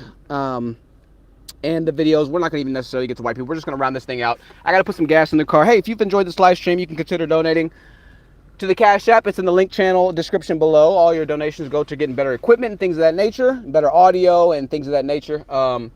Make sure you subscribe if you haven't already subscribed to the channel, okay? I'll be back here in a few hours for the nighttime episode, and we should get to a lot more of the videos that I had planned and things of that nature. Again, pretty passionate about this subject. I've been shut up for a week. YouTube took me down for a week. I had the blues for a week. I tell you what, it was a rough week. I saw everything once again happening, and I just could not believe where we were. I could not believe where we are, right? Where we're going. We're in some interesting times, ladies and gentlemen. But I want to encourage you to keep your head up. What Charlie would say, not that I ever knew the guy, he ever knew who I was. Not that, I don't want to say the guy, that's almost disrespectful. Not that I ever knew the king, man, or he ever knew who I was. But I feel like, you know, keeping your head up and fighting the good fight is the only thing you can do. And I mean, even myself, gosh darn it, you know, getting ready to put some gasoline in the car. My thermometer is reading 102 degrees outside right now. I didn't get the shade spot I wanted to park in. Somebody else got my shade spot. But it's okay. It's okay if YouTube bans me. It's okay. No matter what happens, I'm not going to give up. And you know what? When I do feel like giving up, guess what I'm going to do? I'm going to go right online and I'm going to ask my people for help. I'm going to ask the community for help. It don't matter what color skin that it is. Because if they believe in community and they believe in supporting those of us that need the support, those of us that are asking, those of us that are deserving, then hey, we'll support it. And it should be that simple. It's that simple. And when you start to build communities that are structured in that, that's how your community grows. Because one day there's going to be a day when there's a whole bunch of people watching and there's a whole bunch of money and there's a whole bunch of this and there's going to be somebody else that's sitting inside of a car talking to y'all and trying to make it. But THT, the honest truth, we'll have media, we'll have sports, we'll have politics, we'll have short movies, we'll have short films, we'll have commercials, we'll be doing all kinds of stuff. We'll be able to help people and be like, you know what, I know what you are going through. I understand what you were going through. Let me help you out, because I had so many people help me out. So many people who I would have never thought had my back. Of all races, creeds, and colors, all beliefs. But it took me asking and realizing that my neighbor next door could help me out and that they weren't an evil white person. They weren't an evil Mexican or an evil Asian person or an evil black person. They might be an evil black person, I'll be honest.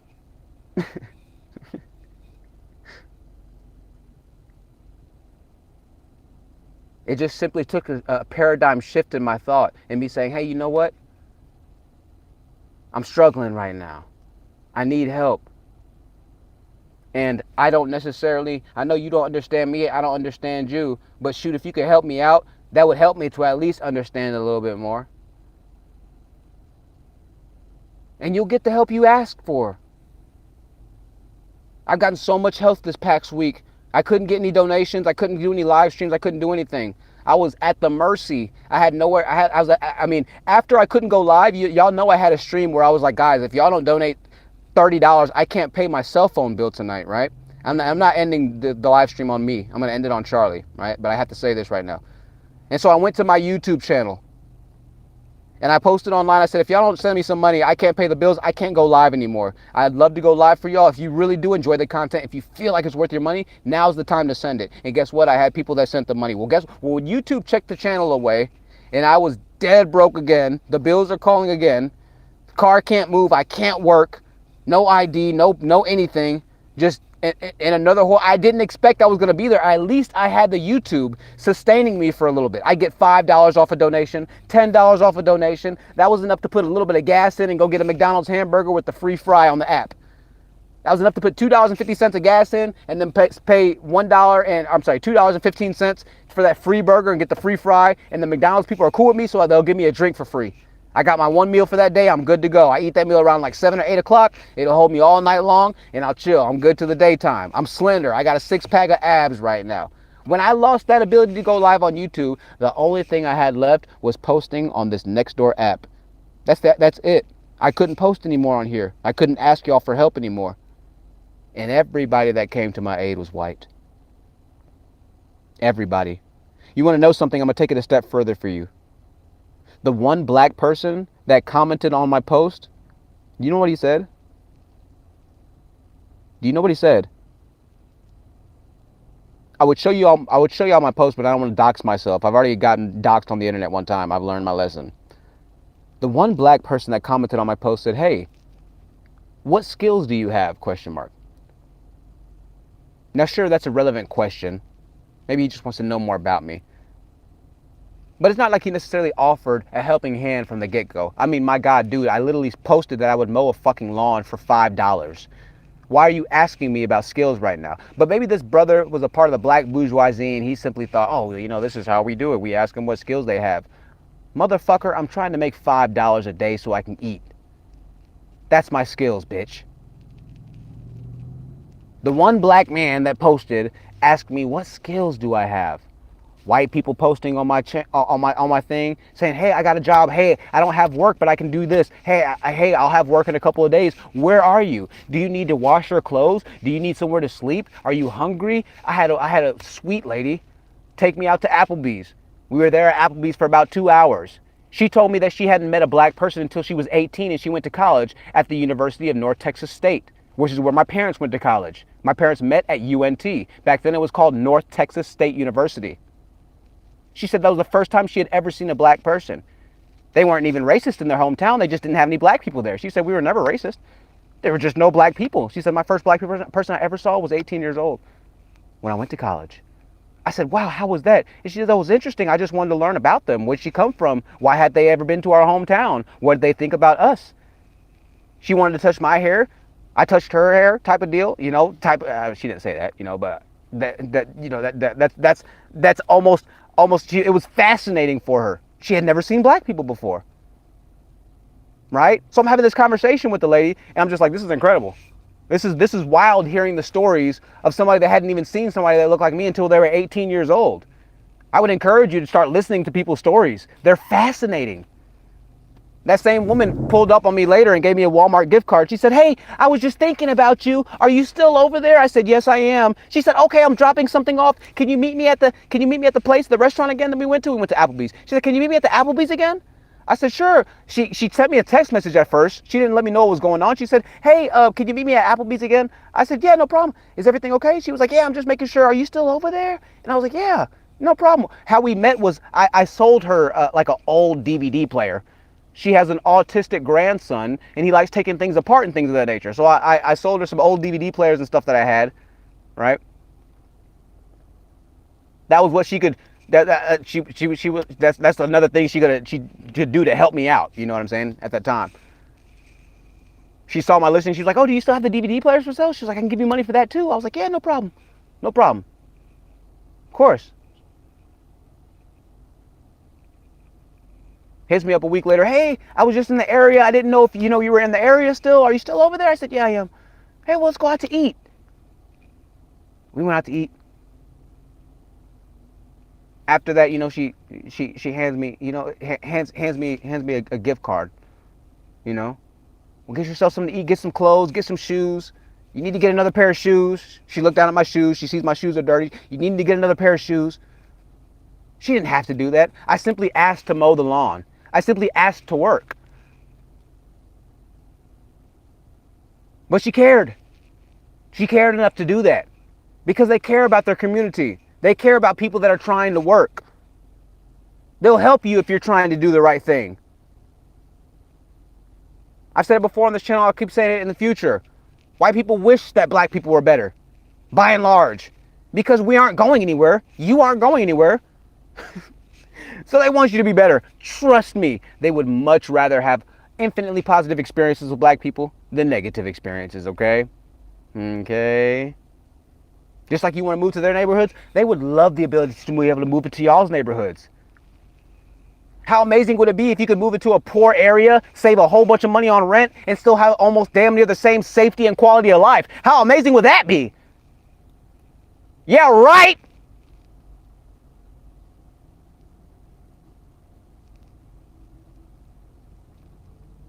You're going to lose businesses. You're going to lose access. Ain't no spas over there. Ain't no whatevers. Everything behind Dollar General is locked up. You try to get deodorant, it's locked up. You try to get Tylenol, it's locked up. You get baby food. You try to get baby food, it's locked up. All the video games locked up. The Pokemon cards are locked up. You feel like you're in jail just walking into Dollar Generals. Everything in the Walmart's locked up. Oh, Lord. Listen, ladies and gentlemen, I have so much to say about this situation. Woo, we got a lot to talk about. But we are back. And we are here. And while we're here, we're going to make use of every single minute that we get on these airwaves. Because you know what? It's obvious how important and how powerful media is. It's obvious how important and how powerful your voice can be. Matt said his question to you was him trying to help. He was trying to get you to figure out the concept of skills and value. Yeah, well, maybe so. Maybe so. Skills and value, sure, I get it and understand. But again, I don't need it. I don't need. If I'm not presenting what skills I have, then cool. But when I need to work at that very moment in time, I simply need to work. I don't need to be interviewed. I don't need to be haggled. I don't need to be harassed. I don't need to be anything. Either help or don't help. Either shit or get off the pot. All the rest of that, hey, well, maybe in the future. What are you gonna teach me how to fucking? I mean, I'm asking how to mow. I'm asking you to mow a fucking lawn. That's it. Anything else past that is bull. Unless you have a job you're gonna hire me for. What do you think this nigga had? You think this nigga owned a construction company? What do you think this nigga owned, like a fucking doctor's office? Like, be honest with you. What business do you think the least owning business portion of the world is going to hire me for? I've never been hired by a black man. No, I'm lying. I've been hired by a black man, and technically I've been hired by a black man, but the same nigga fired me too. I've been hired by two black men, all right? And Kofi was an awesome manager. The rest of them are white. But again, they didn't own the businesses, right? If I have a skill set of some sort, more often than not, you know what I'm saying, it's probably going to be, I don't know, a white business that I work for. If it's plumbing, mechanicry, if it's, I don't know, whatever you want to insert there, it's probably going to be a white business more than likely, right? Maybe he could hire me for a job, a basic job. Maybe he is a manager. I don't know. Maybe, I don't know, he does construction. He could give me a forklift position. Who knows? The better thing is to say, hey, I have a forklift position open. Do you know how to drive a forklift? If not, I can teach you. I'll show you how to get to it, my brother. Let me show you. Are you cool? Whatever way. Not, hey, what skills do you have? No, just tell me what you have to offer. I'll tell you if I have the ability to take it or not. I'm telling you what I got. You tell me what you got. If not, cool, no problem. Everybody else put me immediately to work. Hey, Jay. Hey, I got this for you. Hey, I got this for you. Hey, can you do this? Hey, can you take out a sink? Hey, can you take out light fixtures? Do you know how to do trimming? Hey, can you trim my trims? Or hey, can you trim my trees? Can you trim the bushes? Can you cut the grass? Hey, do you know how to install a deck? Hey, do you know how to do this? They're offering the jobs by asking what my qualifications are. The nigga just asked what my qualifications are. Nigga, what are your qualifications? What do you do? Nothing. Where do you work? Nothing. Nowhere. Nowhere I can get hired.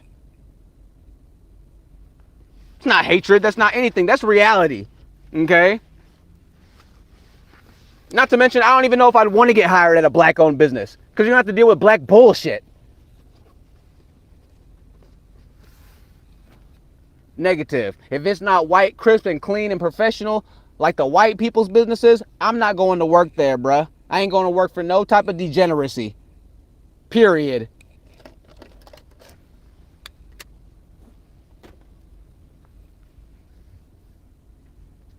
Anywho, kind of got off topic there. Getting back to my original message. Shout out to all the white people that actually gave me a job and were willing to teach me how to trill. You weren't here in my earlier stream. I learned how to till this past weekend because a white dude showed me how to use a tiller. He was like, "Hey man, just come on over. Come on over. Well, I'll get you. I got some work for you. You know how to use a tiller? Cool. Crank that bad boy up for me. Show me how to use a tiller right then and there. There you go. Get to it." Had me tilling out there, earning my fair wage. Action, not words. Action. All black people on BLM and all this other bullshit, and the white people that support that shit is all words. It's all bullshit words. Just word. All they want to do is argue all damn day. Don't have a single damn thing built. Just want to argue and argue words and this, oh, and this, and oh, and that, oh, this. No, motherfucker, I need to work now. I need to work now. If you don't have work now, shut up on that bullshit. Wasting my time.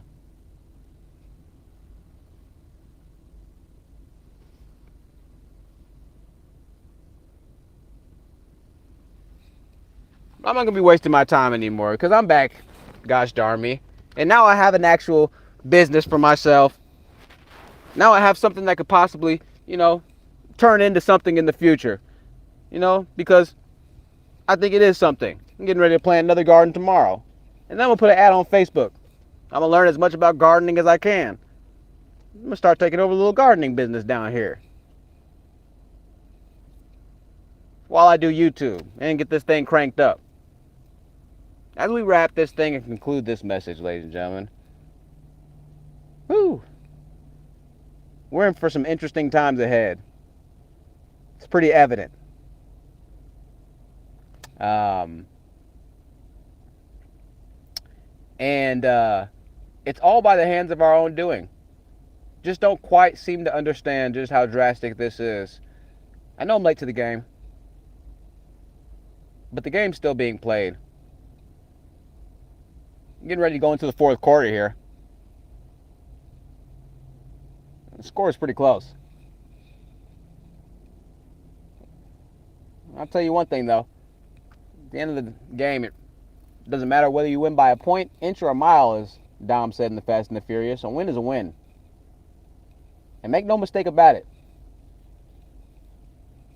When you operate in the manner that Charlie Kirk operates, you live your life in the manner in which he lived his life, fulfilled his purpose, spoke the way he spoke, exemplified the words of which he spoke. When you lead an entire new generation of people, children, teenagers, young adults, and older generations who are established for unification and one communal desire, you will bring about change.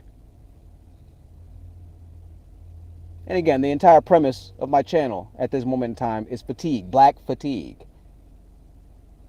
But now we need to back that up and start to almost give it a new description, if you will. Cultural fatigue. Because the battle is now being fought with and against white people. Whites who don't like Charlie Kirk, who do believe in the slavery narrative still occurring to this day,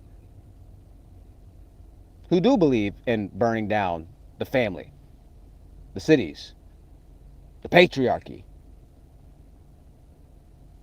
everything good and holy inside of the peacefulest communities in America.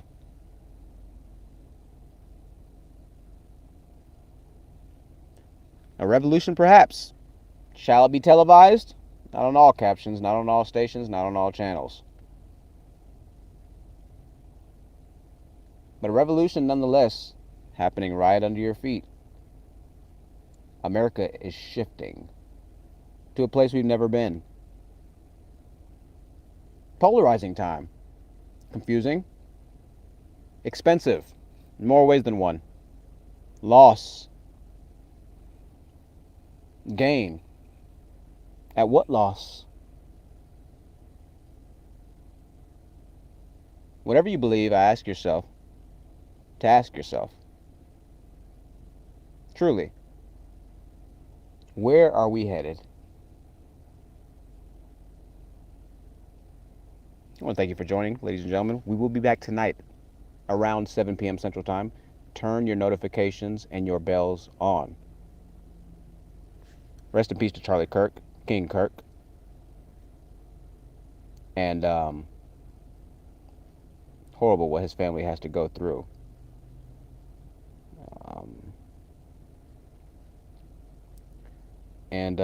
You know, we're going to try and make sense of it. Of course, some things we can't talk about, but there's enough to talk about to keep this going for a while. So, y'all take care of yourselves. Protect yourselves. If you're on the right side of things, keep your head, keep your head about you. Keep your eyes on the swivel. Because there are people all around you that are seeking to take you out right now, even myself included.